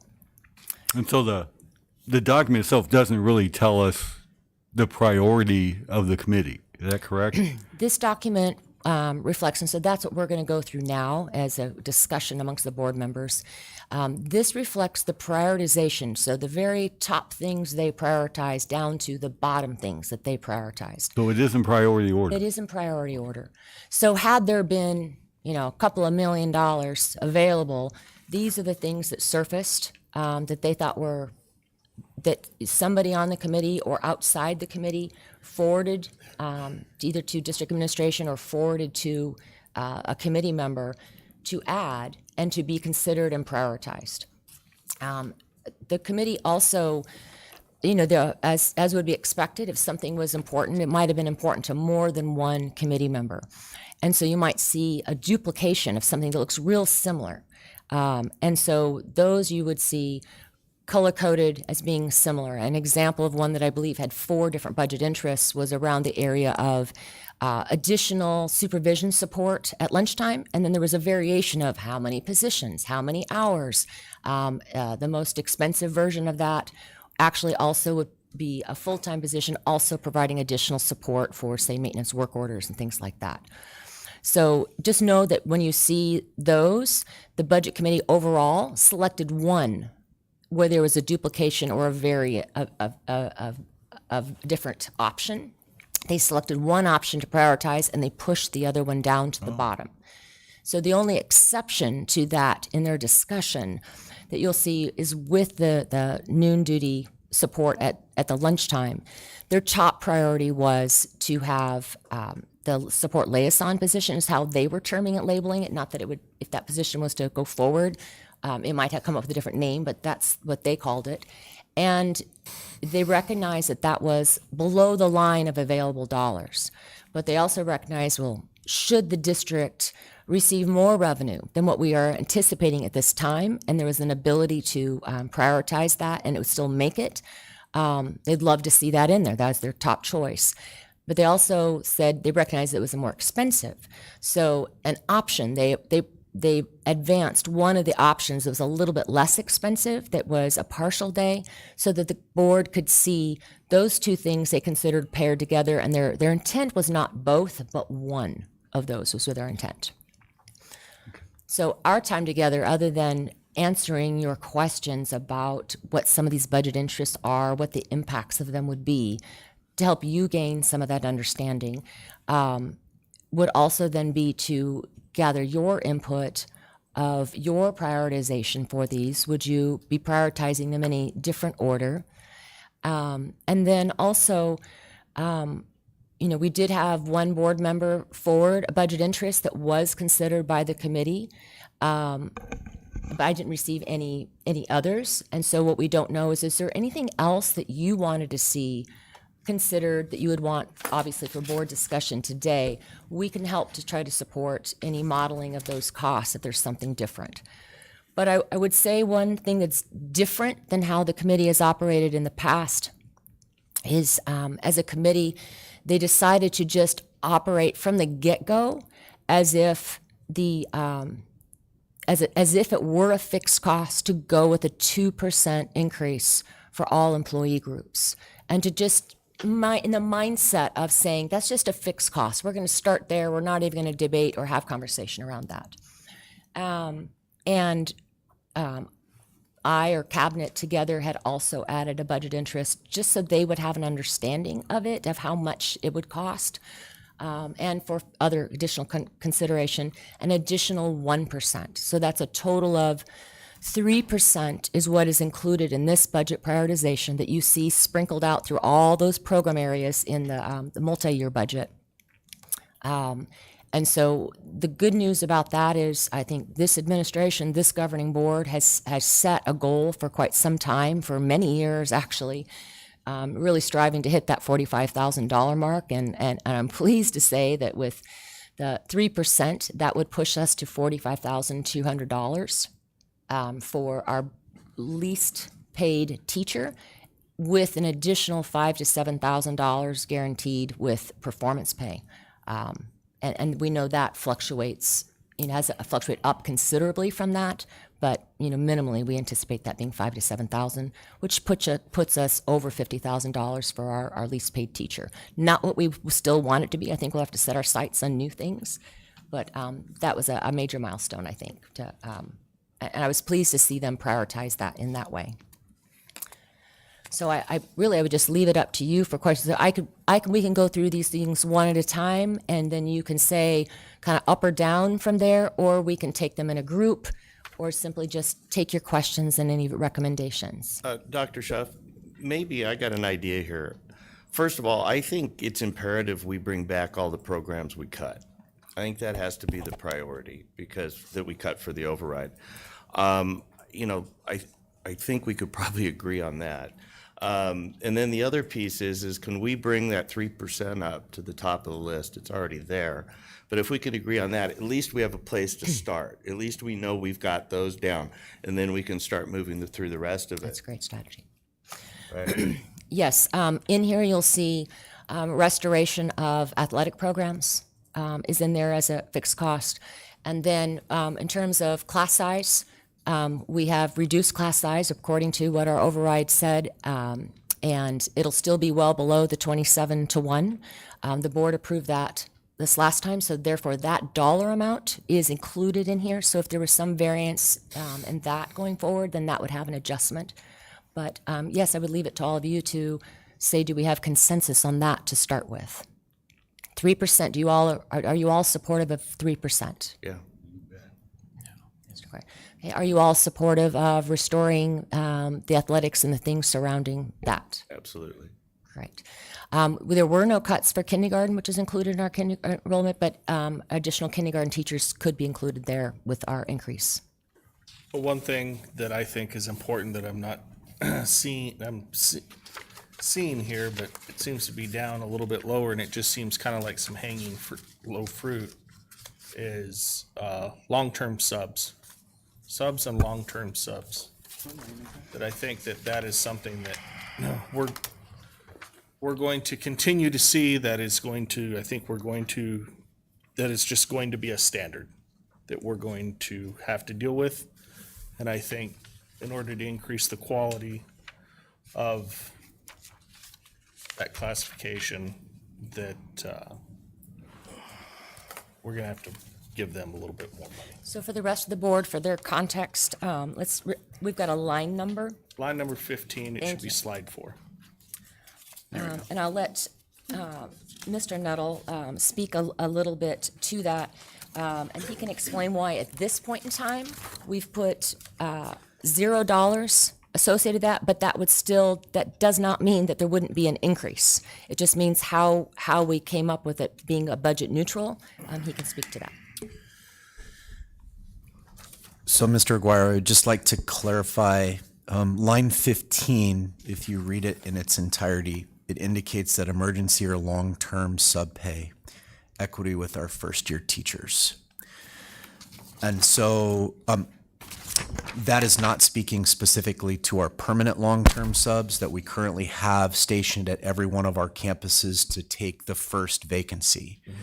What this is essentially saying is if we have a long-term sub that we hire in lieu of a certified, qualified candidate, that those people would make the same as a first-year teacher. So just wanted to clarify line 15, that is not permanent guest teachers that we have at each of our campuses, but that is to say that an emergency teaching cert or a long-term sub would get the same pay. I will also reference line 2.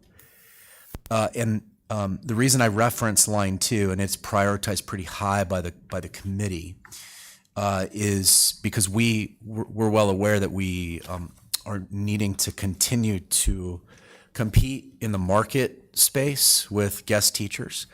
But we also have added, creatively speaking, some new positions, like in the time frame where we have a balance of the year long-term sub, right? If they serve our district and commit to our district for the remaining part of the year, the governing board agreed to say, hey, let's honor them by offering them benefits after 60 days. And so that's kind of a unique thing that other districts likely don't do. And those guest teachers are responsible for professional development and grading and things of that sort, whereas a daily sub is not. So they're stratified in such a way. The anticipation is that in my research and my team's research specific to going to a 4-day work week, Fridays are the highest day, traditionally speaking, that teacher attendance takes a hit. Student attendance does too. So we've eliminated Friday, right? Which one might say, well, maybe Thursday becomes the new Friday, but we hope that that's not the case. Regardless, there's still only 4 days of the week to cover with subs, and our highest day is no longer an issue to have to cover with guest teachers. So my recommendation on these increases is to compete in the market space, also to continue those folks who've committed to finishing the year with us to provide them a sweeten the pot, so to speak, benefit package. I don't believe that it's going to be a budget impact at all because we're spending 20% less, essentially, maybe a little higher because Fridays are our biggest day of absenteeism. It could be up to 22 or 23% that we're not additionally paying. So I don't anticipate a huge budget increase, which is why the recommended numbers are the way they are on line 2. Okay. And then the other thing that maybe I'm not seeing, or maybe it's just included, is we received an email a day or so ago with concerns about special ed, and this is the, well, we've heard it a couple times now, of struggles of retaining special education teachers, support staff within that. And I wasn't seeing anything on here of it being a budget interest of possibly making that that classification more, what's the right word I'm looking for? Desirable, Or fully staffed. Right? attractive. Sure. Right. So I'm just wondering, is that in here that it's assumed in something, or is that something that can also be looked at? Yes and no. So the yes part is within the new positions for growth. 4 of those positions are specifically for special education. So that it includes additional staffing to take care of this tightness we have with special education.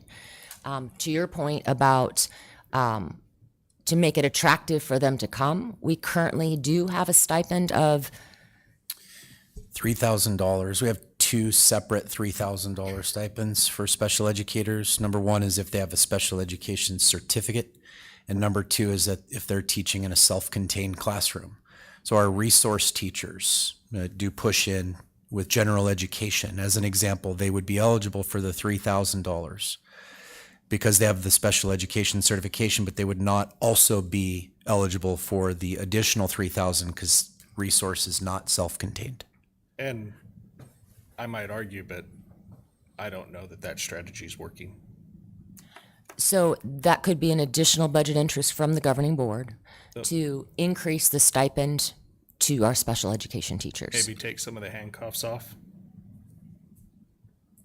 I don't know. I'm asking. I'm in support for sure. We understand. I think we have the same interests there. I don't know. I'm at a loss, right? I'm Yeah. spitballing here. I'm not attacking or anything. I'm No, just- none taken. I think what the governing board has done, and certainly appreciative, is they've pushed the envelope to increase some of these harder to fill positions. Special education is one of them, but also middle school math is one of them. And we've done some things in the stipended amounts to honor that and attempt to recruit. So if a budget interest would be to increase that to a certain number, we could certainly run some calculations on what that overall additional cost might be. I'm in support of that too. So I think that'd be a good idea to put on the list here, so to speak. Sure. What you all could do is, if you are willing to take that number, funding a budget amount unknown, but still where we prioritize that, we can place that in the priority. We can come back later when we bring, let's say you've prioritized that at the highest level. We aren't going to bring back to you any of these budget interests for which there isn't sufficient funding, unless you have specifically said, use reserve dollars for this. It's that important. Mm-hmm. So what that means, if you prioritize the stipend for special education teachers to increase, you can say how much.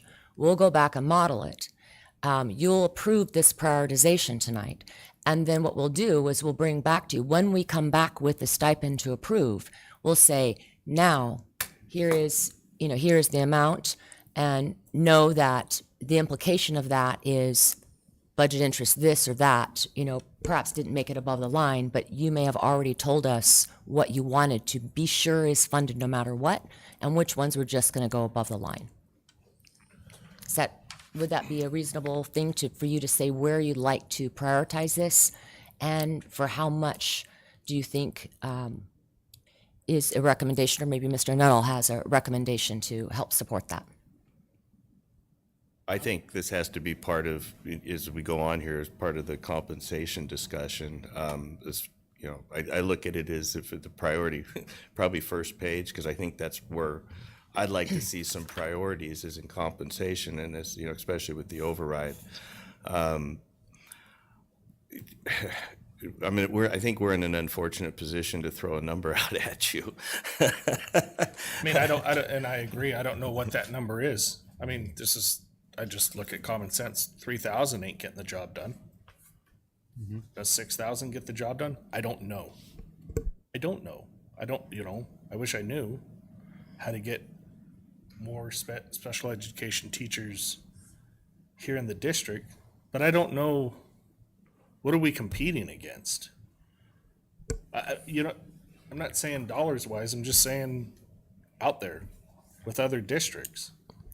Well, there's certainly a shortage. We all know there's a shortage of teachers, and there is an even greater shortage of special education teachers, and that predated some of the current, catastrophe we're facing right now. How many current special ed teachers do we have in the district?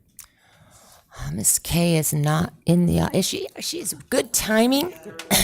Okay. All right. Good job. Good job. Can you just come to the mic and say approximately, we won't hold you down to the last number, but approximately how many special education teachers do we have in the district? About 32, I believe. Mm-hmm. Okay. That sounds about right. So we have basically our self-contained classrooms.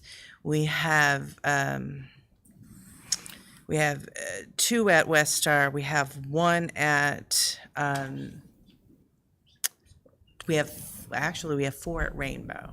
So there, and then we have Liberty, we have 1.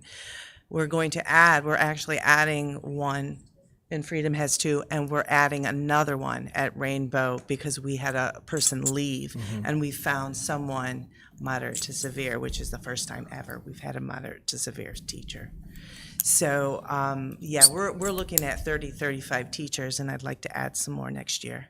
Is there an average pay that we're paying these teachers, or is it like we're depending on experience like the regular professional staff? Do you want to explain the placement? I will. If you'll recall, we had 2 separate hiring placement schedules.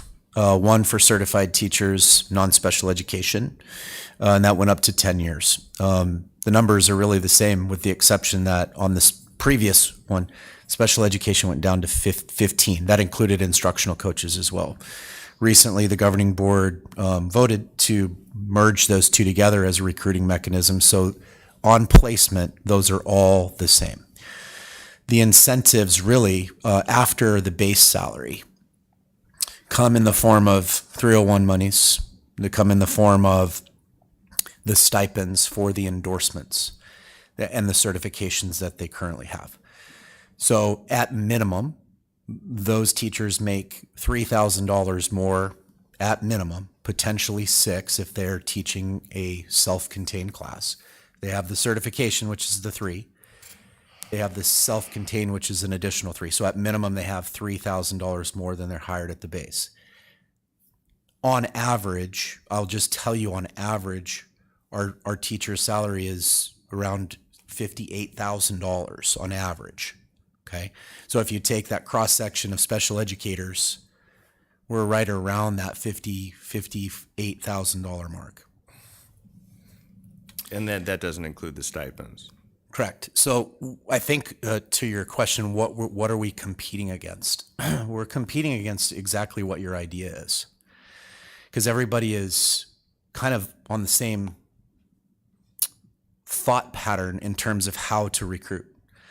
So we've been out in front of some of these ideas and incentives, and some of them we've been maybe a little behind.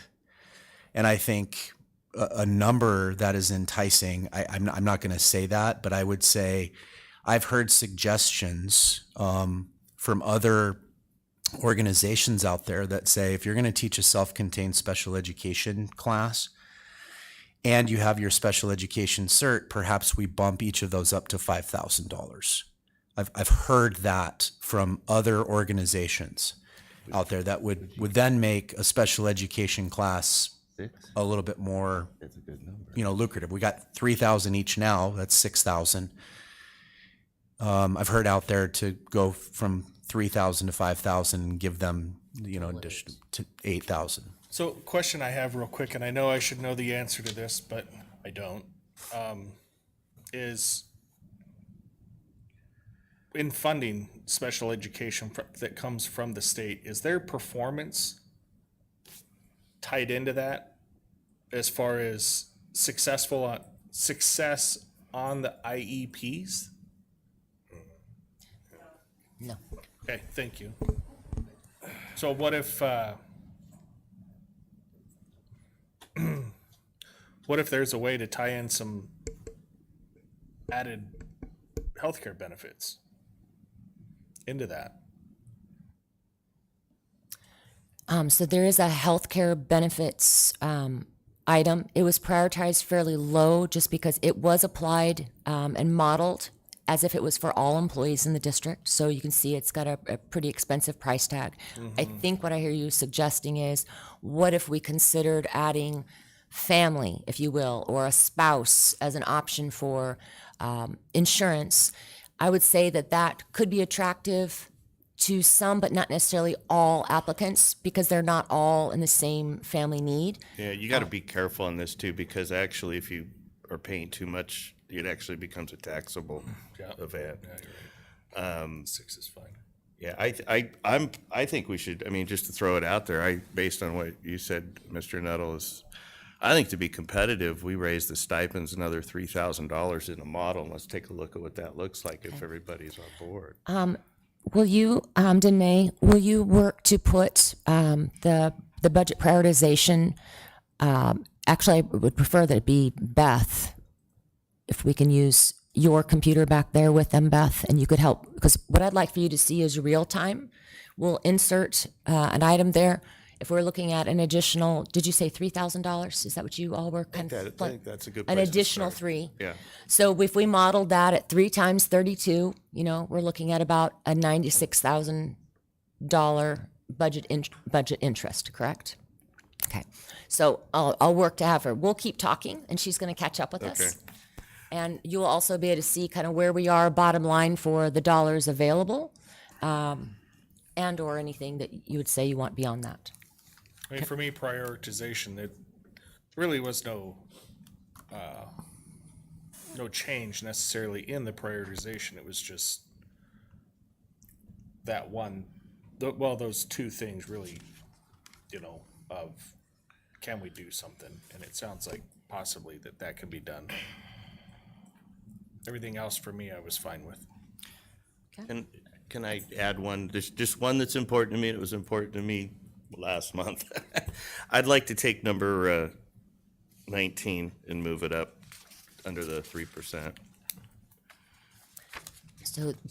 So look at line 19. Line 19.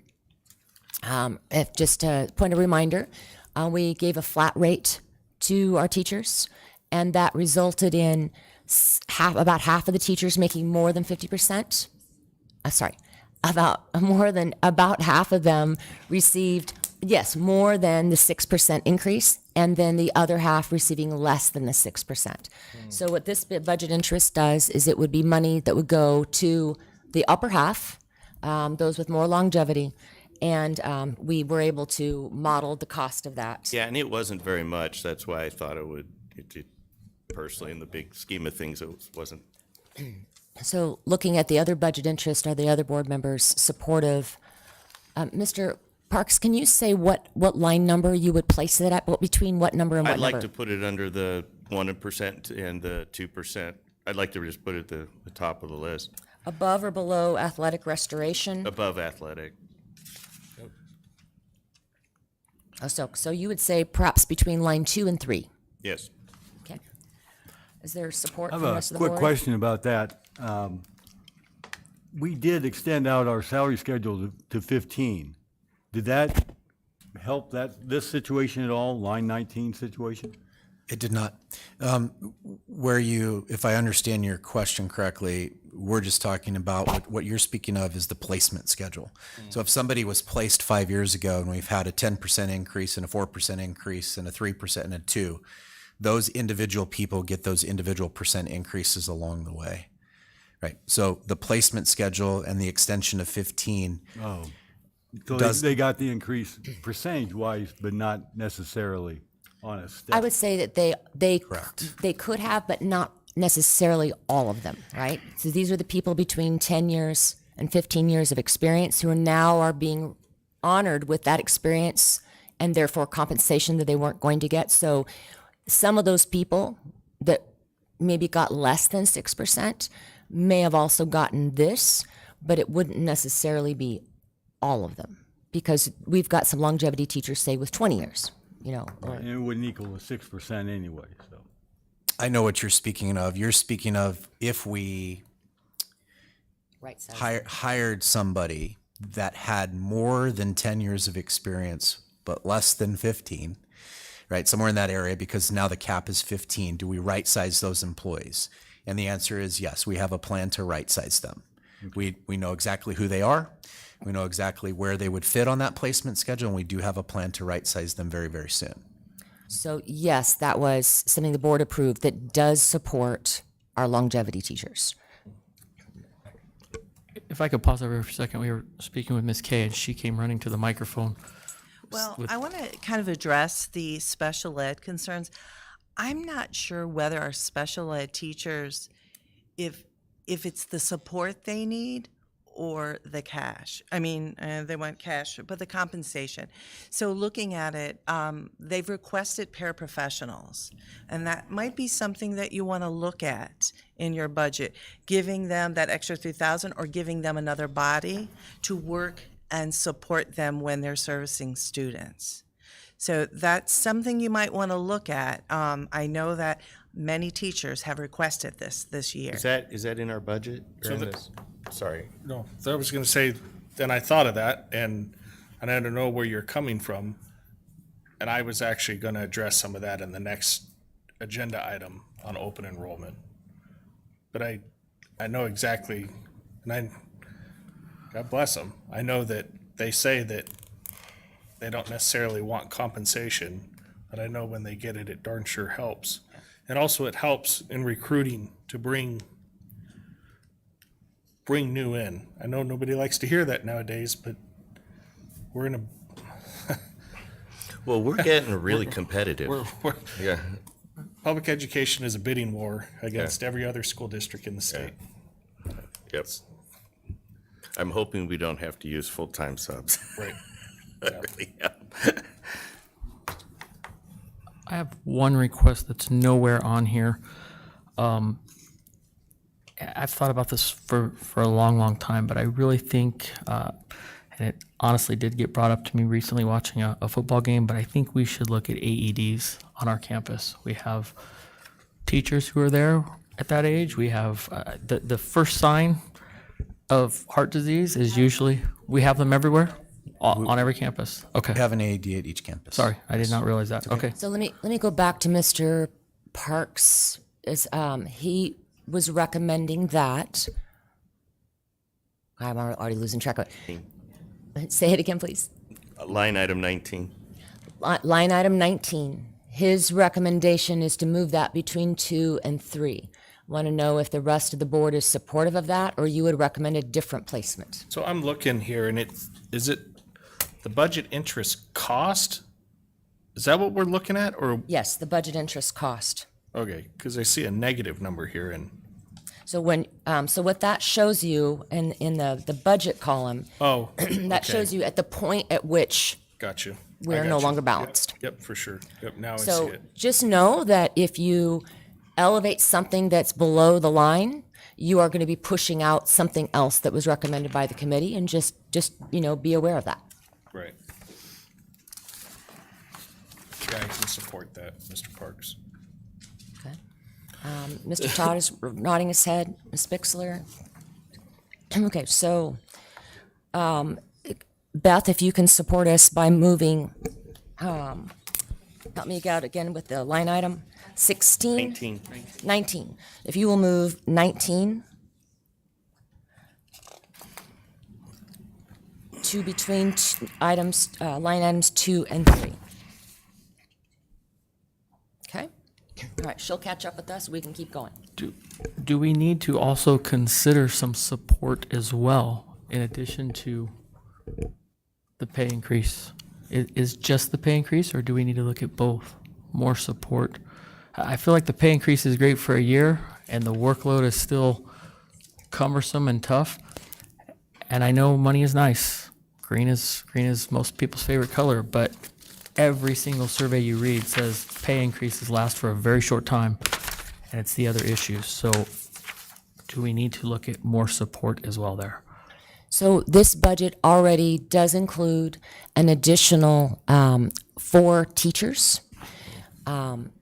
Depending on what some of those are, whether we, it's just about 2 paraprofessionals is what it would cost for a teacher. So we've got 4 teachers and I believe 2 paraprofessionals built into this budget.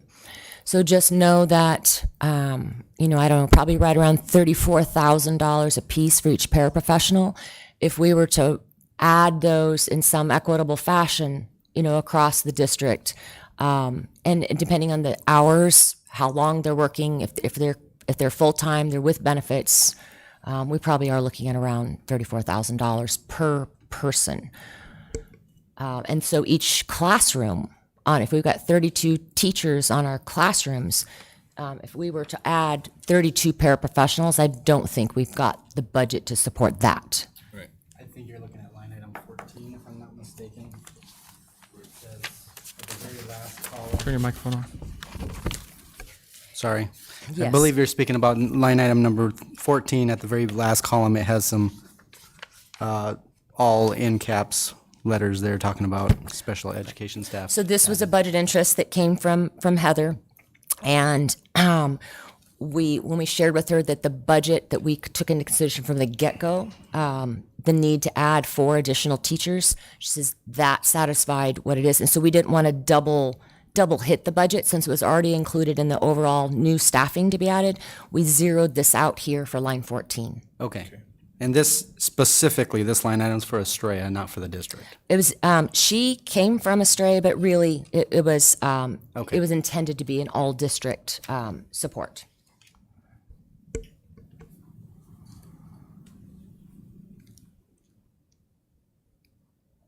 All right, well, I guess I'll throw some stuff out here.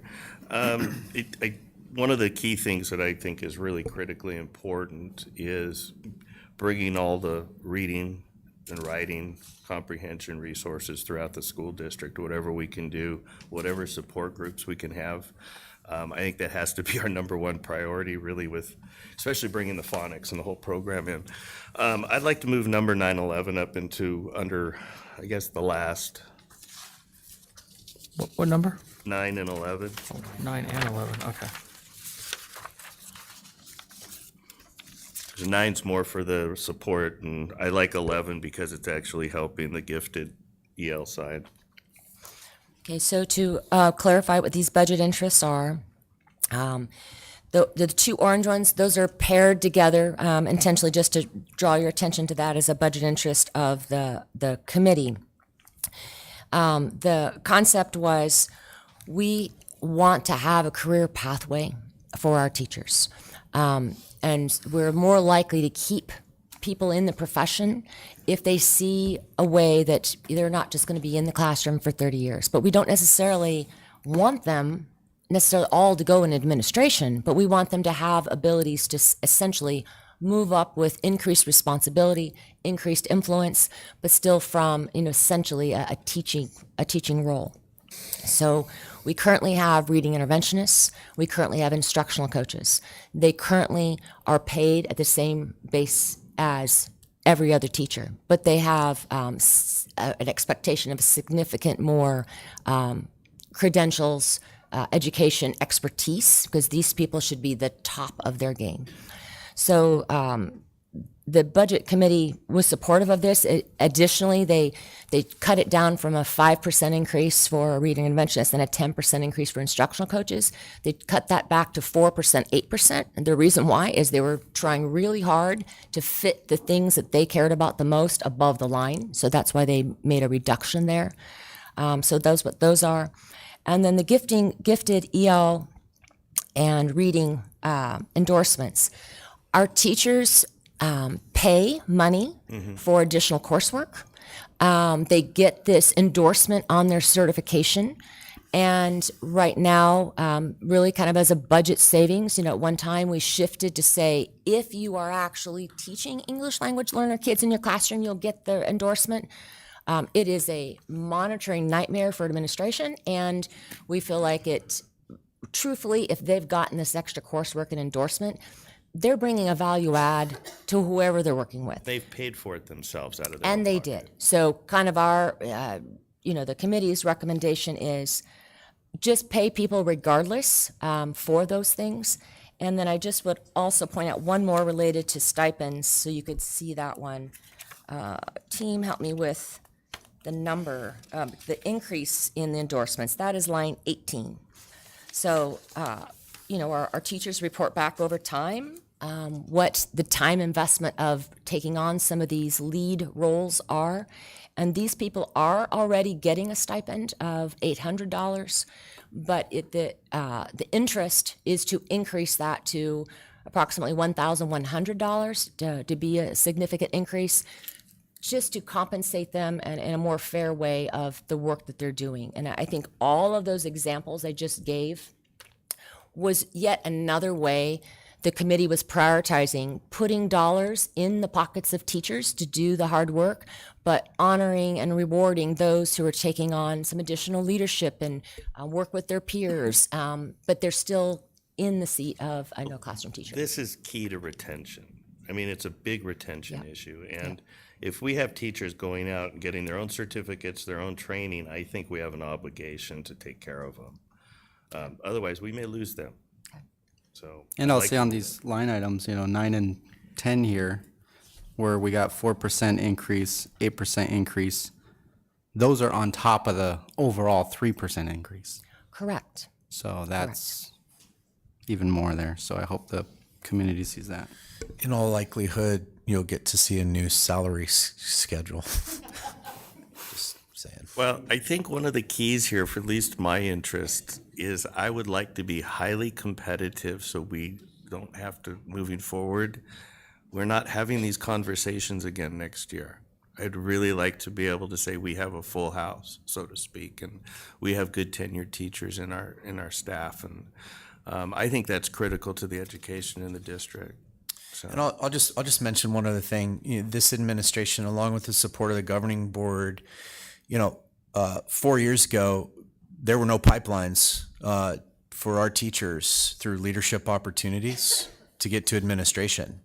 And we've worked really, really diligently to provide those pipelines with the growth of the district and the sometimes very necessary supports that students need and teachers need. Time, because we had to do a budget savings, it was only if you're teaching, which then creates the nightmare. Well, and one of the key things is just one of the hard things to do, and you have to be careful you don't do, is spend all your time, building the pipeline and training not to be able to financially support those. Indeed. One, as you start to go up, because then you spend all your time training doing stuff and they go somewhere else. So we have to keep all that in mind as we're building the pipeline, so to speak. So I think all you this- all are reiterating what the committee was recommending. As you see those things that are above the line, they definitely believed in those things. Now, this is all based off of not dipping into carry forward funds, correct? And you said that the carry forward funds were at 3.2 for total, Approximately 3.1. 3.1 total, correct? Correct.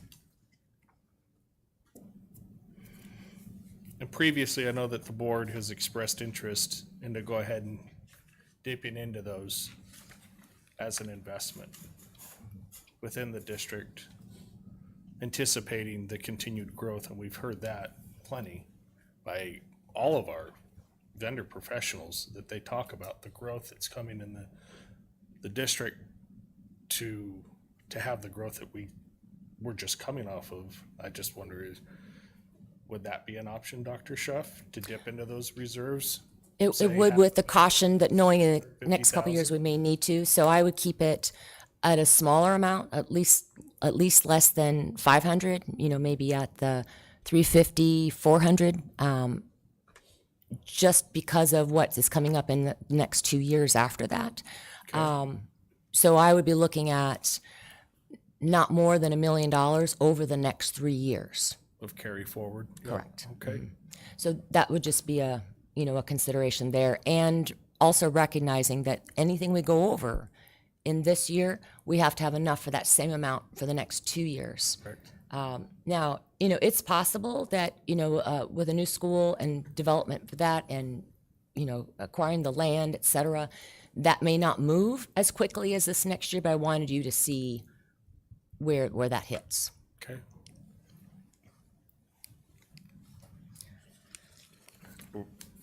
Are we okay moving, I guess you said 9 and 10 go together, and we can have further discussion on that later, but if you want them together, I think we're okay with that just at this point.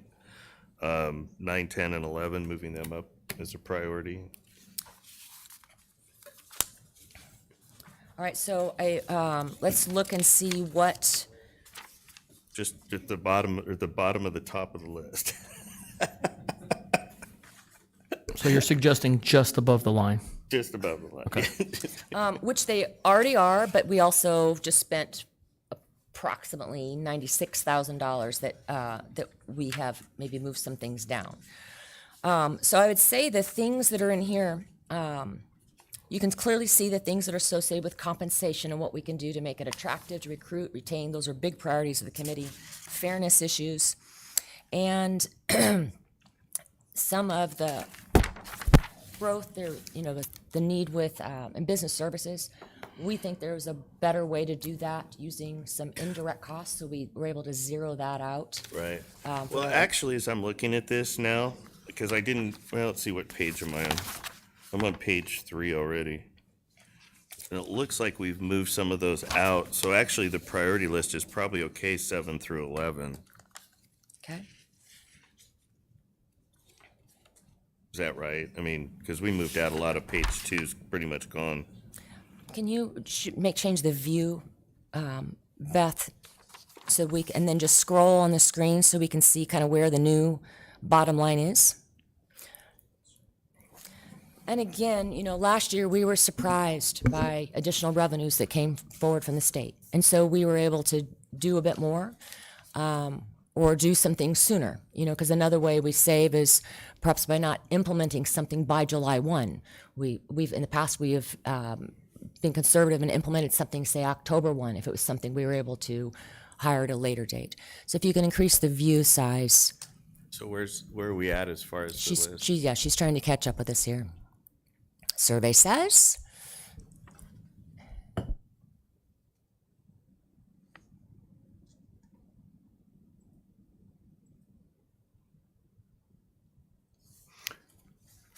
I just wonder, so line item 17 and 18, while she's catching up, what's the return on the investment for line item 18? Are we having trouble filling that position or those positions? A site leads? Natasha, those are the academic stipends for CST, gifted, EL, 504. Are we having trouble filling those positions? And again, these are teachers doing their day job, if you will, as teachers. And then additionally, they take on additional responsibilities to perform these additional functions and supports. So for example, 504s, section 504, students need additional support. Somebody has to meet with the parents and the teacher to make sure that a strong 504 plan is written, everybody's in agreement. Okay. And so it's providing this additional support before or after school. Okay. So these are understood. stipends on top of their Never mind. regular, yeah, I- these aren't actual jobs that exist. Okay, never mind. Okay, Take it back. okay, So- Retracted. Really quick, can I ask a question or a favor of the board? I think we've made it up to now line 18, right?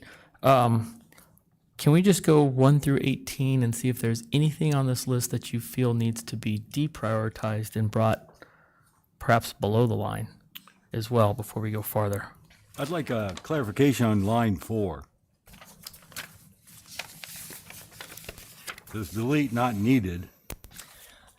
Early on, But we then- thought we would need a budget interest to go tabulate and figure out when we were moving from 5-day week to a 4-day week. And we were doing everything we could to minimize that impact compensationally for our employees. And one of the things was their benefits. And so Jason did person by person evaluation.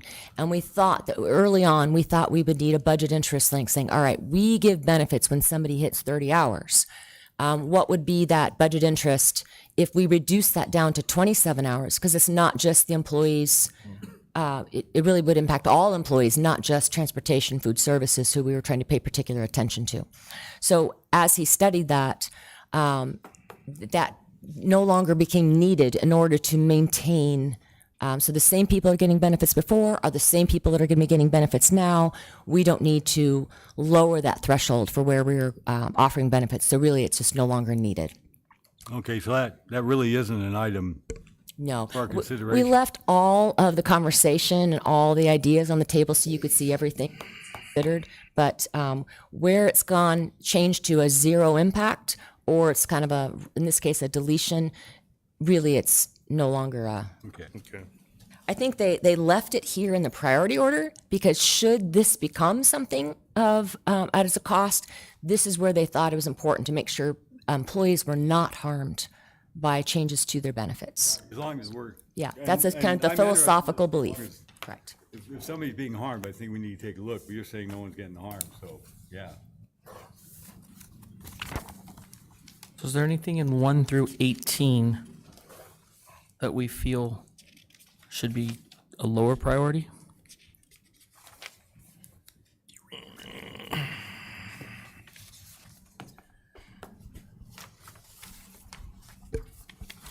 I guess if I could just get a little clarification, I see line number 5 currently on here. And this is the district office administrator. Is this a new position then?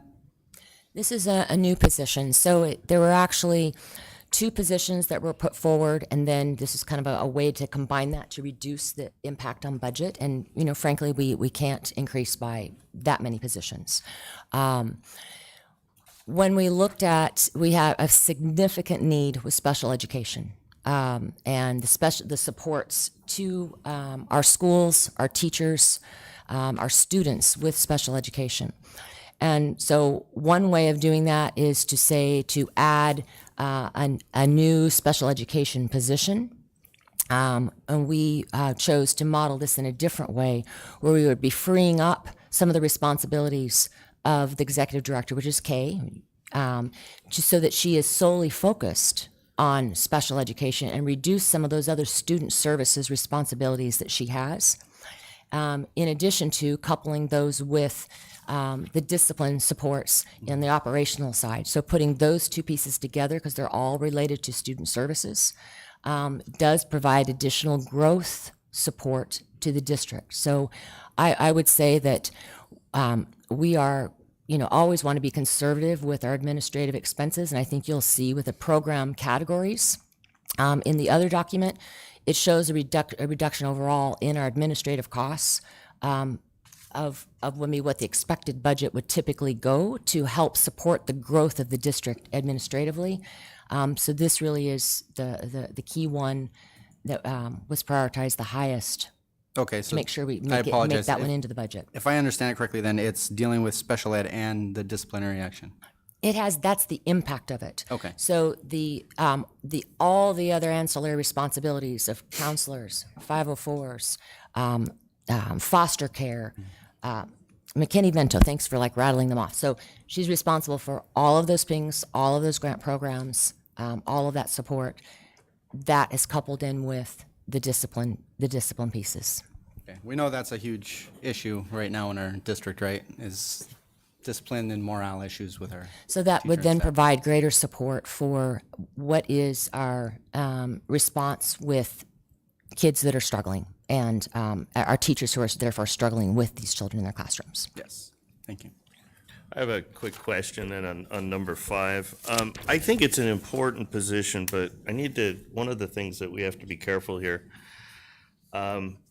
we really pushed hard on this override to make sure that we were putting students first, and it was about what touched the students. I ran hard on that.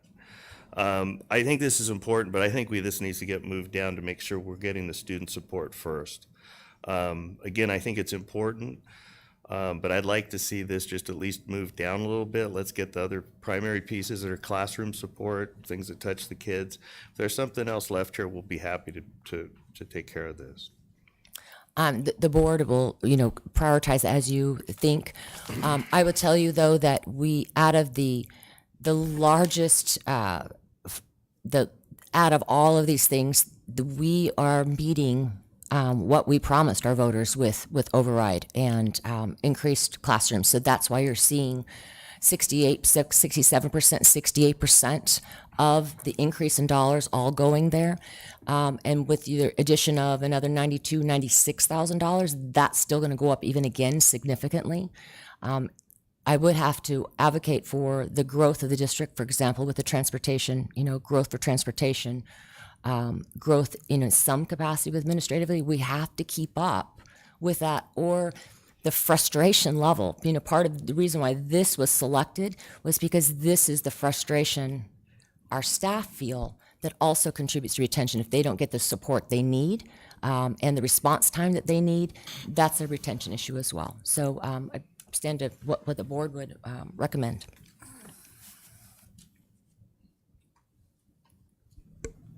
Brian, if you would like to move it down, what are you looking at? Where do you think it would fall?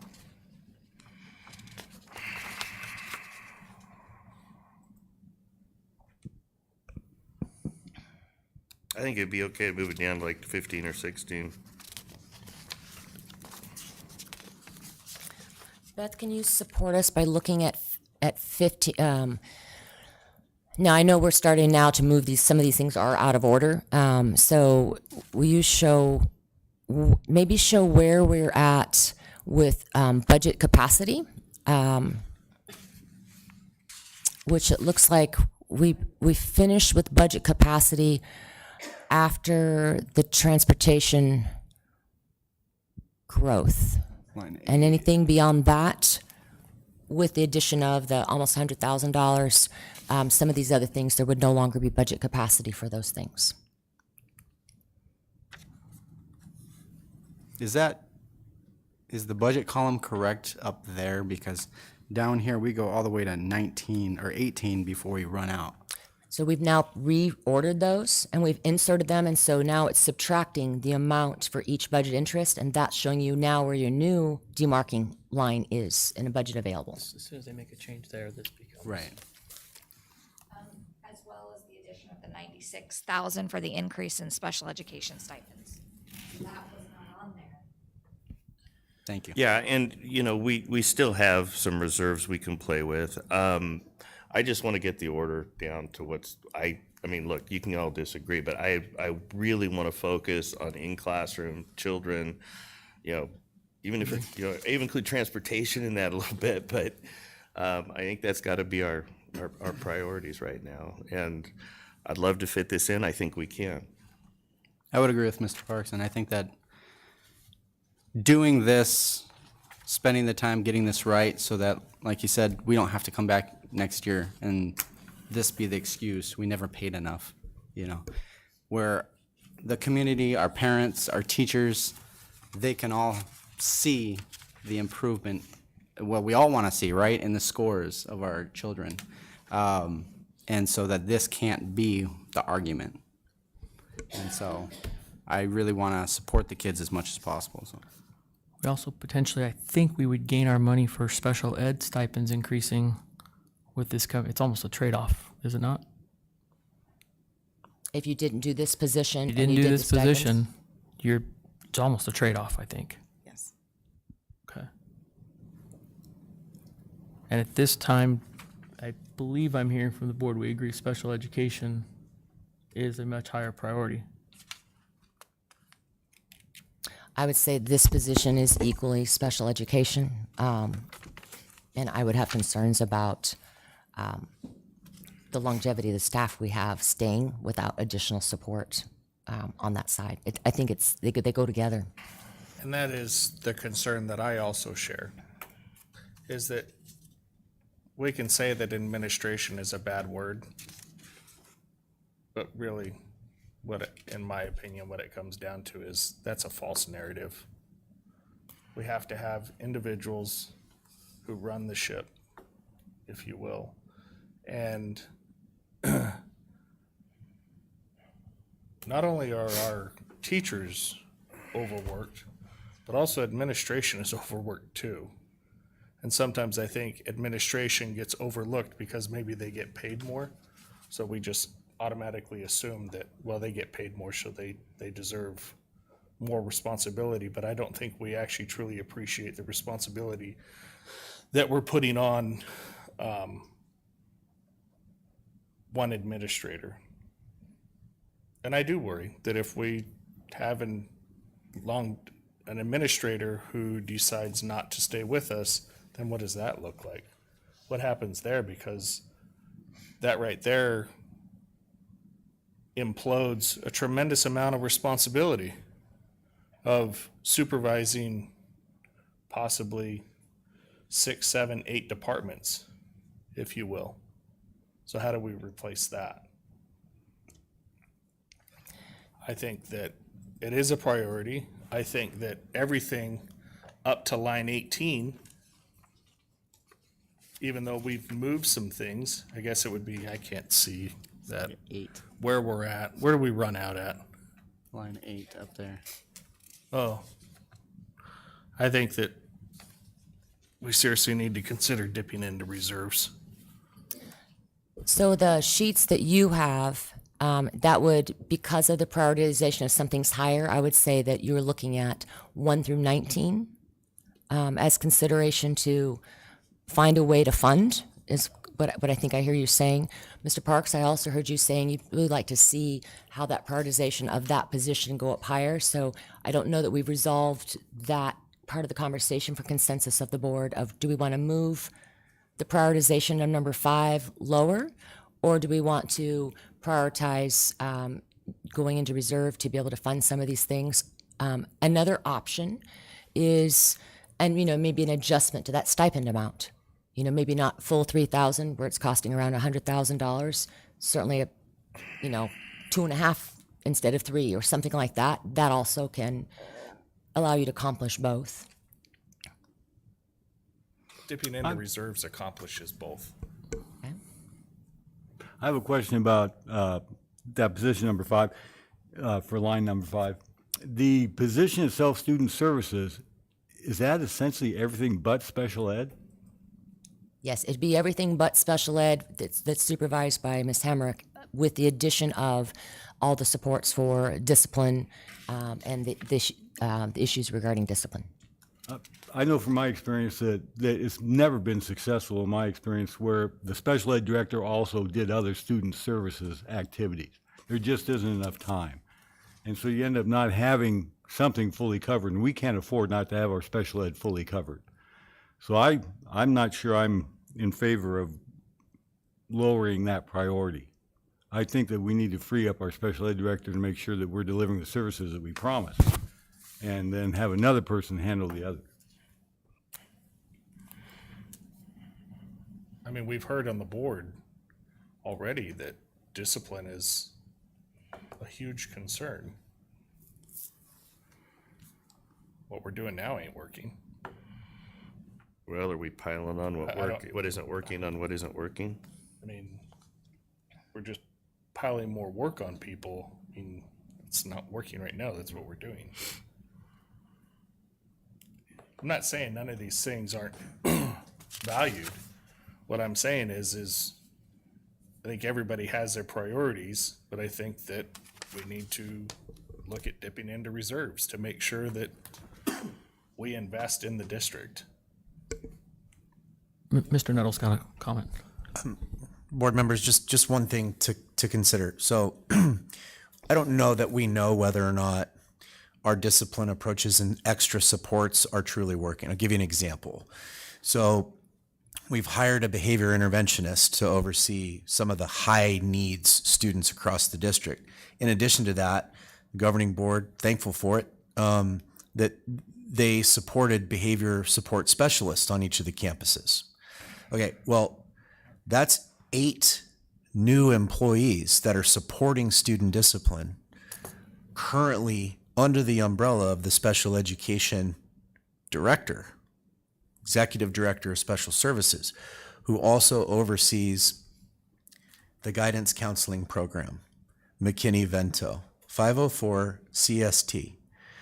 So the idea of this was to take discipline, which I deal with directly with the site principals, and merge this position to relieve both special education, all of the things I just mentioned, and the community side and the principal support side to help support families when they have questions about discipline, when they have questions about processes, and to support that. In addition, there are some safety pieces that could use more attention. So I think this idea here is to say we've reached a growth point in our district where this is responsibly growing at the administrative level to see those things through, to make sure that they work. Because without the supervision and oversight of 8 new employees that are really in a new role, to have somebody designated specifically to this idea was to take and relieve some of the pressures from 2 specific departments, and quite frankly more, and mold and shape this responsibility so that they could provide more support to the campuses. That's really the idea. This came from 2 separate principals on this, and I sponsored it. maybe I need to address this a little bit. I think we all are sharing the same concern that this is a needed position. What I don't want it to do is come out of override funds. It cannot. Okay. cannot. So here's the deal. However we put this in here and it comes out, if we're using reserve funds, that's a better position for us to say. I don't want to have a conversation to say even the perception that we're using override funds for administration support. That was a really big deal out there, no matter, and I was talking to a lot of people. I'm afraid if we don't get that message out and do it right, we're not going to get another one passed. So however we do this, just so the public knows that we're not using override funds for administration support, and we put it in accordingly, even if we got to use reserve funds, let's go ahead and get it done. I think we're all on the same page in that. I think it's just how we lay this out. Mr. Parks, no matter what, we completely agree with you. Is how we communicate back out, how this is organized. This is not an understandable way to the public. This is not how we're going to communicate this. We absolutely have an obligation to communicate. We got this much money in override dollars, and this is what we are buying with it in our prioritized budget from our governing board and our administrative recommendations.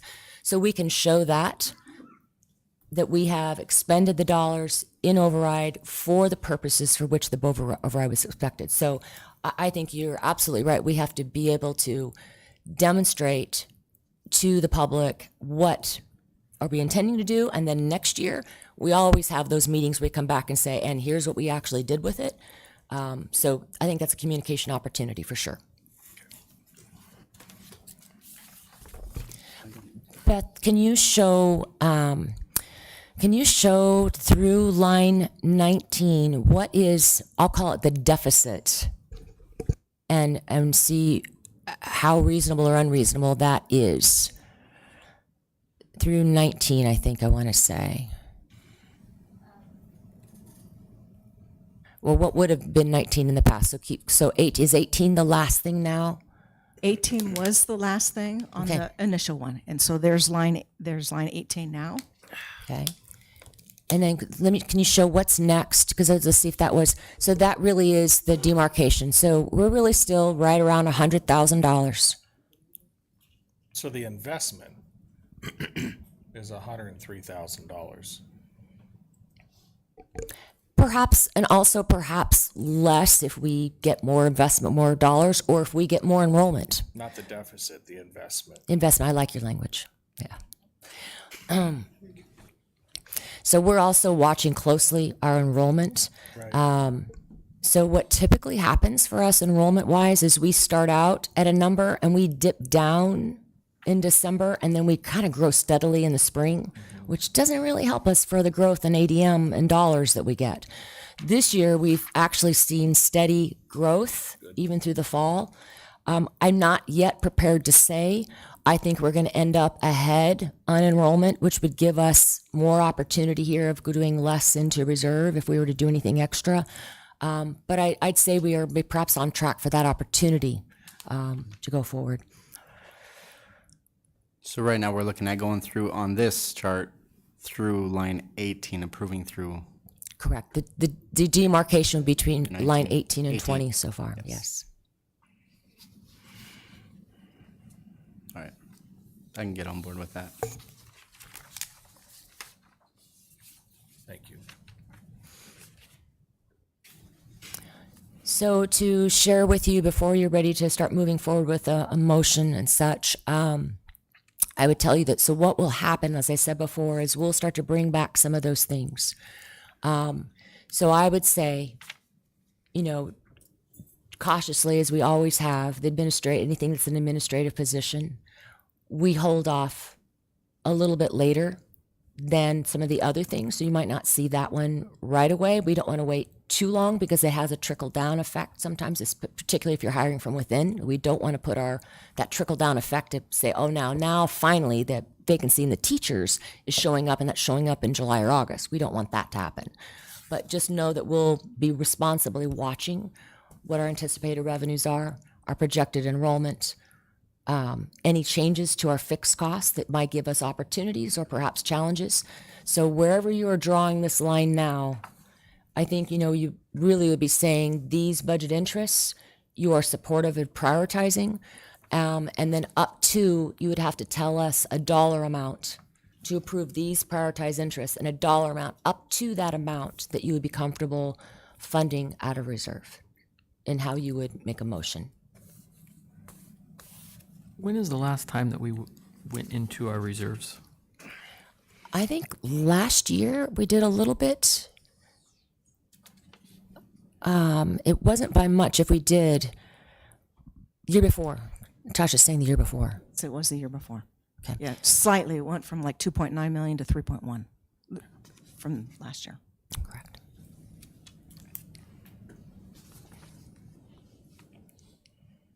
So yes, the board has approved this over time. And I would also, the cautionary piece is $100,000 turns into $300,000 if our enrollment doesn't increase faster than what I've shown projected. So, in terms of my recommendation to not go over a certain amount, you have stayed within that with your prioritization. So what do you need from us? I need an emotion. If you will, I think you can say line items 1 through 19 as they were originally shown out to the public, that you're approving those as your priority, and then with the authority to utilize reserves up to, tell me a dollar amount. 105,000. 105,000, Give it a shot 110,000. here. 115 or 110, 150. 150. Mr. President, make a motion that we approve 1 through 19 as our priority, and that we add an additional $150,000 to the budget from reserves. May I add one more thing? But that would leave out, we need to add the additional board interest of the stipends for special education. My And apologies. add the special interest stipends for special I thought education. it was on there. Apologies. Increase. Is it on there? I think it's on there. It's the top 19. Is in the top 19. Yeah, Yeah. it's up there. So are you motioning that one or the original? You're going off that one, right? Yeah. So it's already in there. I think it is, but if you do that, according to this, you're leaving off something that was prioritized. So I do think it's important to say the original 1 through 19 plus the special education stipends. All right, My Mr. apologies. President, I make a motion that we approve 1 through 19, including the special education stipend, and then add the additional $150,000 to this budget out of reserves. I will second that motion. Okay, members, we have a motion to approve items 1 through 19 as a priority, plus the special education stipends. In addition to that, another $150,000 out of our reserves. Motion and a second, so we'll call for the vote. Mr. Parks? Aye. Mr. Aguirre? Aye. Ms. Bixler? Aye. Mr. Kenyon? Aye. I'm also an aye. Show that approved 5-0. Thank you. Can I just say I am jumping up and down of what that means for the total increase for our teachers for next year. So I think that is fantastic. Thank you. Thank you, Governing Board. Tell them don't leave. Yeah. We'll come after them. It comes with a don't leave and an exclamation mark. Okay, next on our agenda is item 6.4, the open enrollment annual capacity. Dr. Schuff. Yes, annually by requirement of statute and policy, I provide a report to the governing board of our at the capacity as we know it today, right? So this is what we would publish out on our website to our prospective families that would be applying for open enrollment as of January 15th is when that becomes available. And then we follow certainly all the policies and procedures associated with that. I checked in with our attorney today, and our past guidance, if you will, and perhaps even maybe it was me and trying to my understanding of not necessarily the policy but the statute was a limitation legally for us to at how we register and enroll special education students. So we are not allowed to discriminate for special education. And I think the clarification I have today is that pertains to our resident students. So for right for here. open enrollment, then Specialized program. yes. So the guidance I had gotten in the past a few years back was that that for our self-contained programs, those have a special education teacher that they are assigned to, in our Synergy student information system. But our resource students are assigned to a general education classroom. And so therefore, the understanding at that time was that we were not allowed to exclude them based on the capacity of the program. So I would tell you, I am delighted by this interpretation because, as you all know, we've got resource teachers that are far overextended this year because we weren't able to hire. And just because we've got space in general education does not mean we have space in our resource classrooms or perhaps speech therapy or something like that. So I'm in talking with Kay regarding what is I guess I would say is as reported here, with a change to what our capacity would be for special education resource, is that we would have capacity in special education resource this next year for all schools except for Estrella Mountain and Blue Horizons. Now, we have assigned additional staffing to support those schools for next year. And so I would be essentially putting on wait list anybody for those programs at those schools until such time that we actually were able to hire a teacher and the caseload and overall IEP minutes was reduced for those teachers appropriately. So I have saved everything I've shared with you with the exception of an adjustment to how we would be reporting our special education capacity. Do you need to redo this? Do we need to bring this back? Because it's considered a specialized program, which is a completely different. Right. So I would say is in the motion, you'd be approving it as it's presented with an additional exclusion of special ed at Estrella Mountain and Blue Horizons. And keep in mind, I have reported out, and you're going to approve this, but reality is we're required every 12 weeks to update this. Essentially, we will update this as soon as this initial period is over, and after that, we update it every week. So it is going to be changing constantly from here on out afterwards based on actual students and actual thing. And each of those changes are not approved by the governing board. So as long as you are supportive of the method by which we do the calculations, and that you already have in policy of how we do that. So that is, we do this at the target class size, is where we say we no longer have capacity after the target class size, not the maximum class size, because that still allows for future growth. Right. With the exception of allowing the principals to recommend up to +2, target up to +2 students, because they often get a situation where a family of 5 children can get into the school except for the one at this particular grade level. They're trying to keep families together. They're trying to keep somebody who was at the school the year before. They took a year away and now they're back. There's always some of those kinds of things. But we, by policy, we expect the principals to get essentially the permission and approval of the classroom teachers being impacted and the principal approval before we go to target +2. Are we we have to approve this like today? We really do, because January 15th is a Sunday, and we will be pushing out to our community what is our capacity. Even if we don't have capacity, and we've published that, people are still encouraged to still apply, because again, this capacity changes. We could lose 5 kids at that grade level that we weren't expecting to lose, and instantly we have capacity again. So you're approving it, and just knowing that throughout the rest ongoing, it's going to keep getting updated and updated from then on out. So I have a question, maybe you've answered it, and I apologize. Out-of-district students that are special ed, that have an IEP, are we allowing those into our district under this proposal next year? So we are not, we are closed for all self-contained programs. Absolutely. We do not expect to have any capacity there. For resource support, where that's where they get maybe some of their instructional minutes during the day, and most of what they have is during in general education. For most kids, we do have some that have a pretty heavy instructional minute requirement. We do have capacity, maybe not at every, with all the teachers at that campus, but with one of them, there still is some capacity remaining, with the exception of Estrella Mountain and Blue Horizons.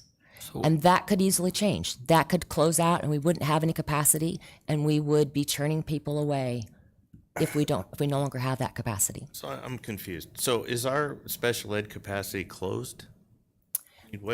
So we have to base it on, so I'll do an easier one to configure. A self-contained classroom has 12 students. So, and then so we set that target and the maximum class size. And if as soon as we go above the target class size, we say that's closed, and all of our self-contained, based on our projections for next year and those kids moving up, kind of a level up to the next year, we can see right now they are all at capacity, even with the addition of new teachers, for those programs. So right now, when you approve this, today's capacity is that self-contained is closed. We are not accepting special education students for that.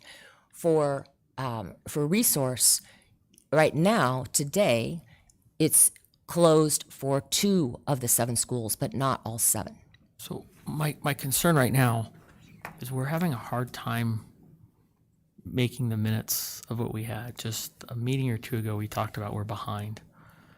As much as I love to invite people from outside of our district, because I truly believe we provide a better education here than anywhere surrounding us, I'm concerned with out-of-district students when we're struggling so hard. And it's great to say we're going to hire teachers, but we've seen a large turnover and some large gaps. So I'm concerned about bringing anybody in from the outside of our district right now that requires an IEP, because I just don't think we have the minutes. And we can reevaluate that, and if we get people hired and we show sustainability, we can open that up. And those that want to come will probably gladly come over a month or 2 or 3 or a year after we find this. But I'm pretty concerned we're struggling right now to meet the minutes. We've heard about the burdens we're putting on teachers with IEPs, with any sort of special education. So I think we just need to look at closing that down for the time until we get. So we have to set some thresholds of because it's not even a judgment. It's really where do we hit that number, where we don't hit that number. So a consideration of the governing board could be that caseload or their total instructional IEP minutes that are assigned per teacher. And if that's something we were to come back to and say, our goal is to lower that threshold. And so that is, let's say the burden on those teachers is less when you do that.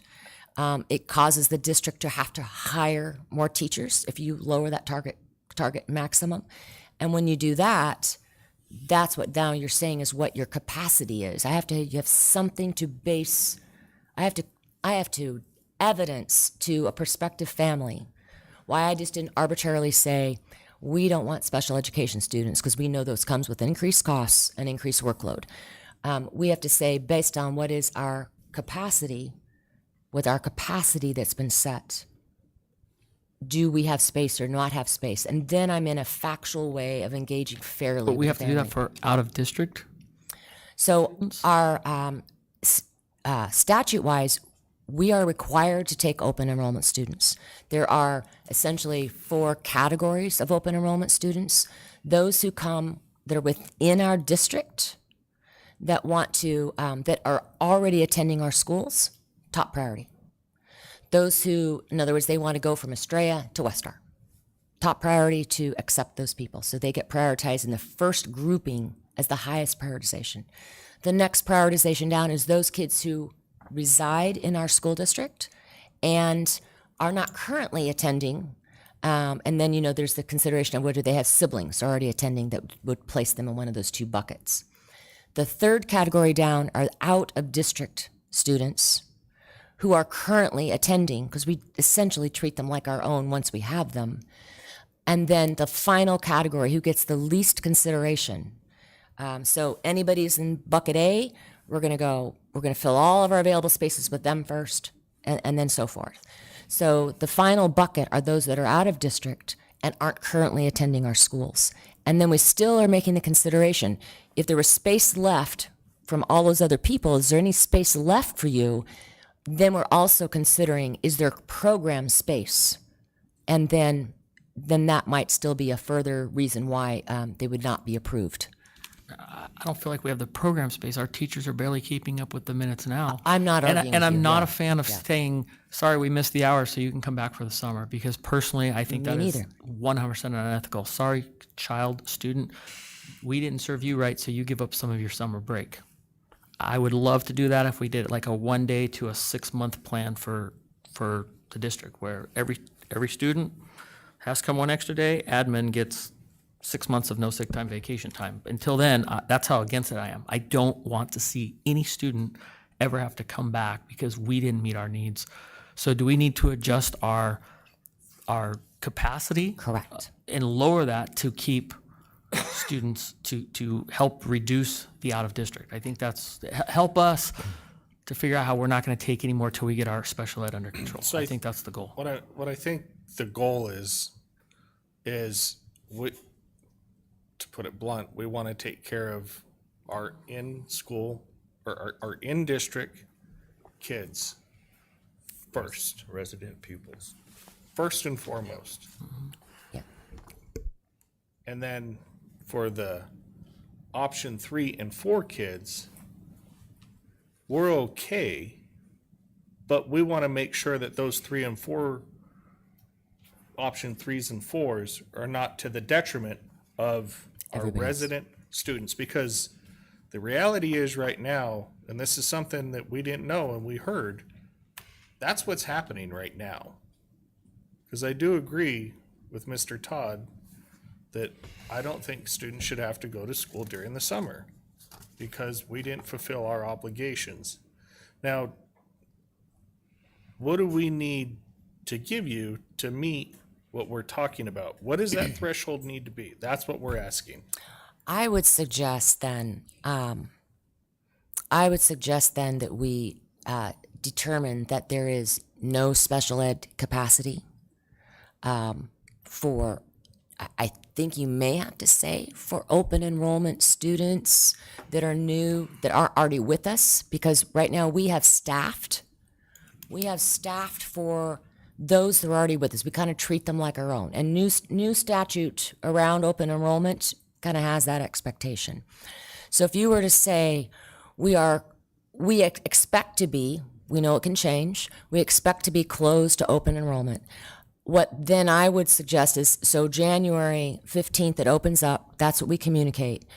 I think it's March 15th. I'm looking around the room, I don't have the right. March 15th is when we evaluate it. By April 1st is the first time we communicate to anybody about next year, about who's in or who's out from that period of time. And then after that, we do them on a case-by-case basis. So that would give administration time to evaluate. I'm hesitant to change our capacity because that turns into a staffing issue. And then how do we acquire and attract those people? Some of our places, we don't even have enough classrooms to do that. So I appreciate your interest. I think we share the same interest, and I'm just looking for an ethical, legal way to do this that we can justify why we have approved or disapproved it with clear and fair guidelines. Yeah, and So one of the things here is, I actually got the statute, I was studying it a little bit today, and it says if a school has any other separate capacity by specialized program, the information required pursuant to this subsection shall also be posted by specialized program. We're gonna have to post whatever the specialized program is and what that capacity is, equal that, to make sure we're statutorily following. So right now, I hear you saying you would like for us to post it, this initial posting And like I said, again, it's going to change all the time. The initial posting, we're going to post it as closed for resource and speech therapy, for which we are both have a very difficult time getting the sufficient staff for even what we have now. And so to your point is we don't have room for additional people. I think that's justifiable. And then what will come back is we will do a more thorough analysis of, because we have to do it by school, and I want to be able to really justify that by school, by specific special education program, what that is, and we can, between now and April 1st, we can come up with a revised version, and then the implications of that. Are you supportive of that as our strategy? Okay. Go ahead, Mike. I was gonna say, I was looking at you to say, what do you got? Let me try. Mr. President, I'll go ahead and approve the open enrollment capacity schedule for general education. We currently have no annual capacity for special ed for open enrollment, and that will be updated.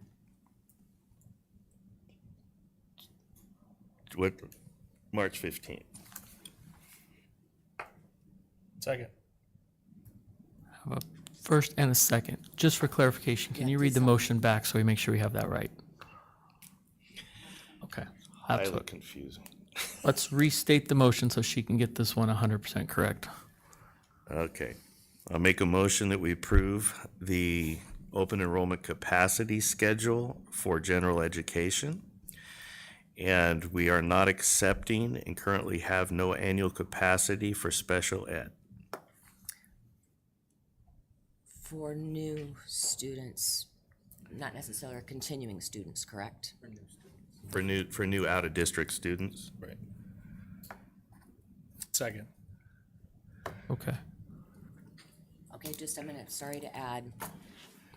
I think we might get into legal trouble if we said for out-of-district. I think we have to simply say for new students to the school and leave off the in-district, outer-district. That prioritization will happen in a different way. All right, let me try this. Okay, so let's, I think you can, we have a second, but I think you need to amend your motion.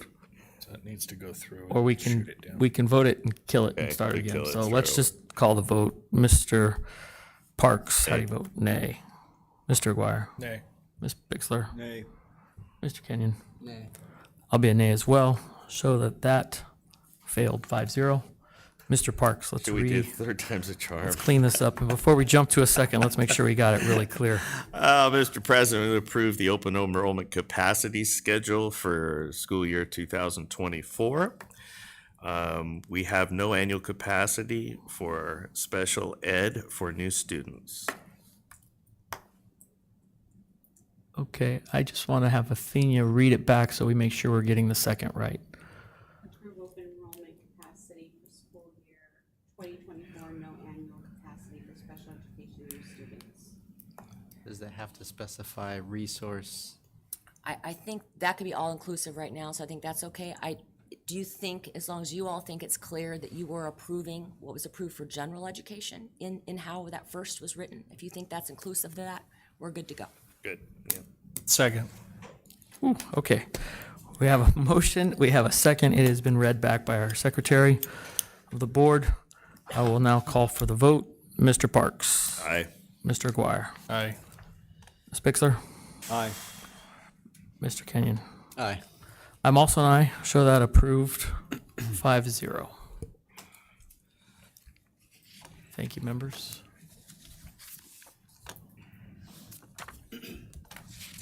Next up is item 7.1, board comments or agenda topic requests. Mr. President, I have a couple agenda requests I would like to throw out there. The first one is I would like to talk down the road in an agenda item about the PD schedule for next year, the professional development schedule for next year. And that just be an agenda item. Okay. My second one would be, I would like to review and correct the professional staff and administration calendars.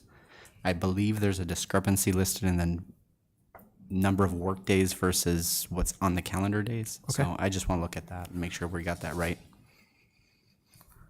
Got it? Mr. Kenning, can I just clarify which ones were you speaking about? All of them? I just didn't catch Yeah, which just, one. Which particular calendar? He said administrative and professional. Professional, staff. yeah, professional and Certified staff or professional staff? Professional. Staff. professional staff All right, and admin calendars. That's what he said. let's just review them. If it's okay with you, we'll review all I of can, current. yeah. Okay, I wrote it down so I didn't forget. okay, All right. perfect.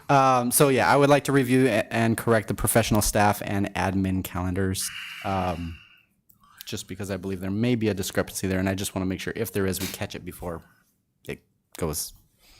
We start running that. So Great. Does anybody disagree with those requests? Nope, I second him. Okay, great. Board Member Bixler. Yeah, a couple things. I'd like to see a report on what it would take to put in charging stations with the new construction at the transportation for public parking. And what it would cost.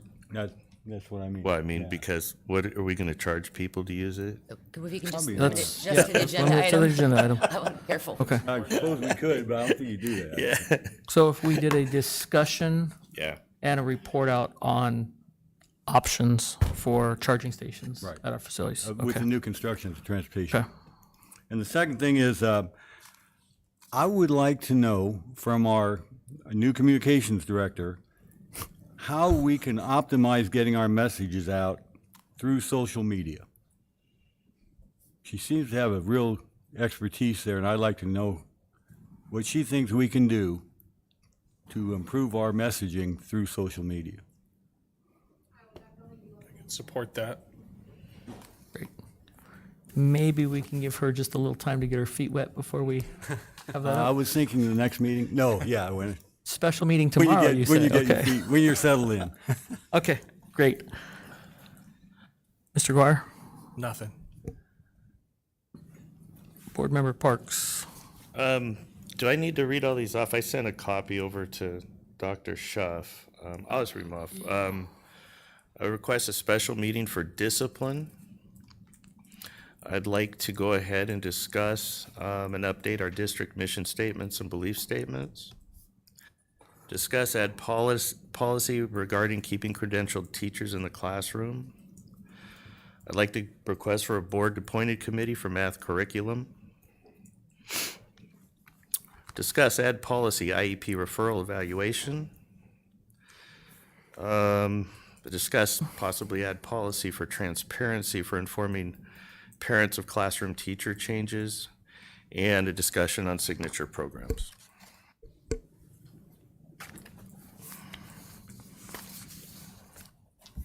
Did you capture all those, Athenia? Okay. All right. Mr. Parks, if you can provide a list, is there support for those or non-support? We should only say one person supporting. If not, we are kind of taking Right, vote. right, against. we're done. You Right, don't want right. to tell us if you don't support Yes. it, just if you do. One person. I'll support it.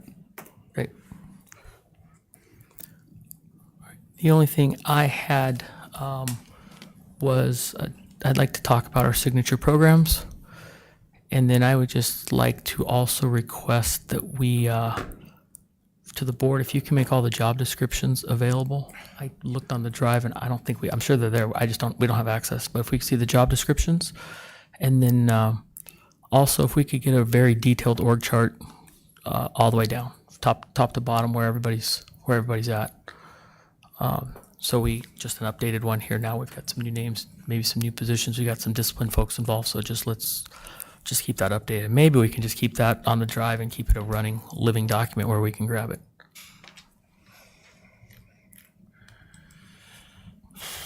I'll support that. Okay. Thank you. So we have a request for a special meeting to discuss discipline. Are you on the next agenda item? No, I'm still looking at Okay. our deals, which will take us to the next agenda item for upcoming board meetings. So we have a request for a special meeting to discuss discipline. That's all you wanted on that meeting, correct? Okay. So moving along to 8.1, our upcoming board meetings.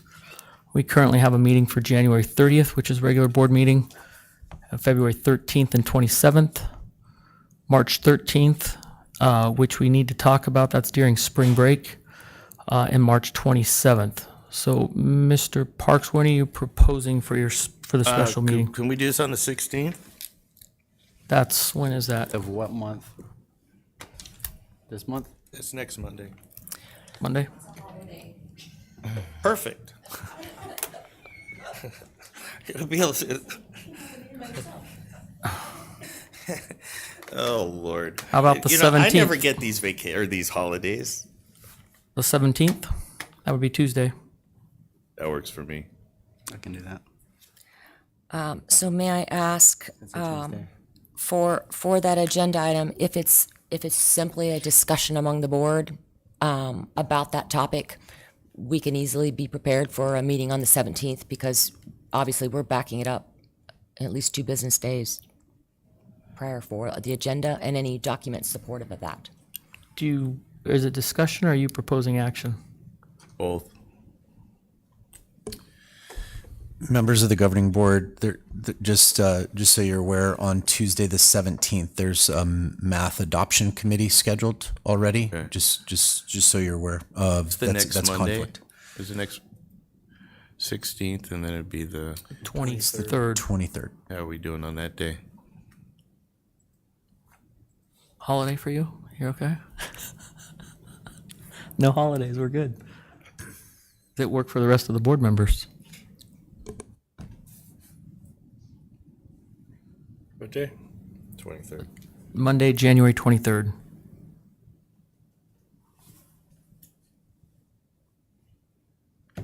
That'll work for me. At 4 o'clock. I'm getting whispers over here. I'm fine with I like it. Okay, 5:30, same time, Yeah, that's 5:30? Does that work for everybody? Yeah. Or were you kidding or serious about the 4 o'clock? 4 o'clock. Are you in though. favor of that? I think their staff is always in favor of that, but Do you guys want to do earlier? I can do it earlier. Can anybody else do it earlier? I work for a living. I apologize. It's- I can't do it. It's early. That's why I asked. Yeah, okay. 5:30. 5:30 will be fine. My social security check, I'm happy to stay. And I'm still Okay. working for it. So we'll schedule that meeting for January 23rd, 5:30 PM. and we'll just have to talk about what that agenda is and what staff can be prepared. You know, we'll bring what we can be prepared with for whatever is asked for. Follow up with you. You bet. You bet. Okay, so the rest of them, everybody's okay with January 30th, February 13th, and 27th? Oh, let's talk about March 13th. That falls on the Monday of spring break, and February is short. So Dr. Schuff, you gave me a great presentation on this, and you'll do it again very well.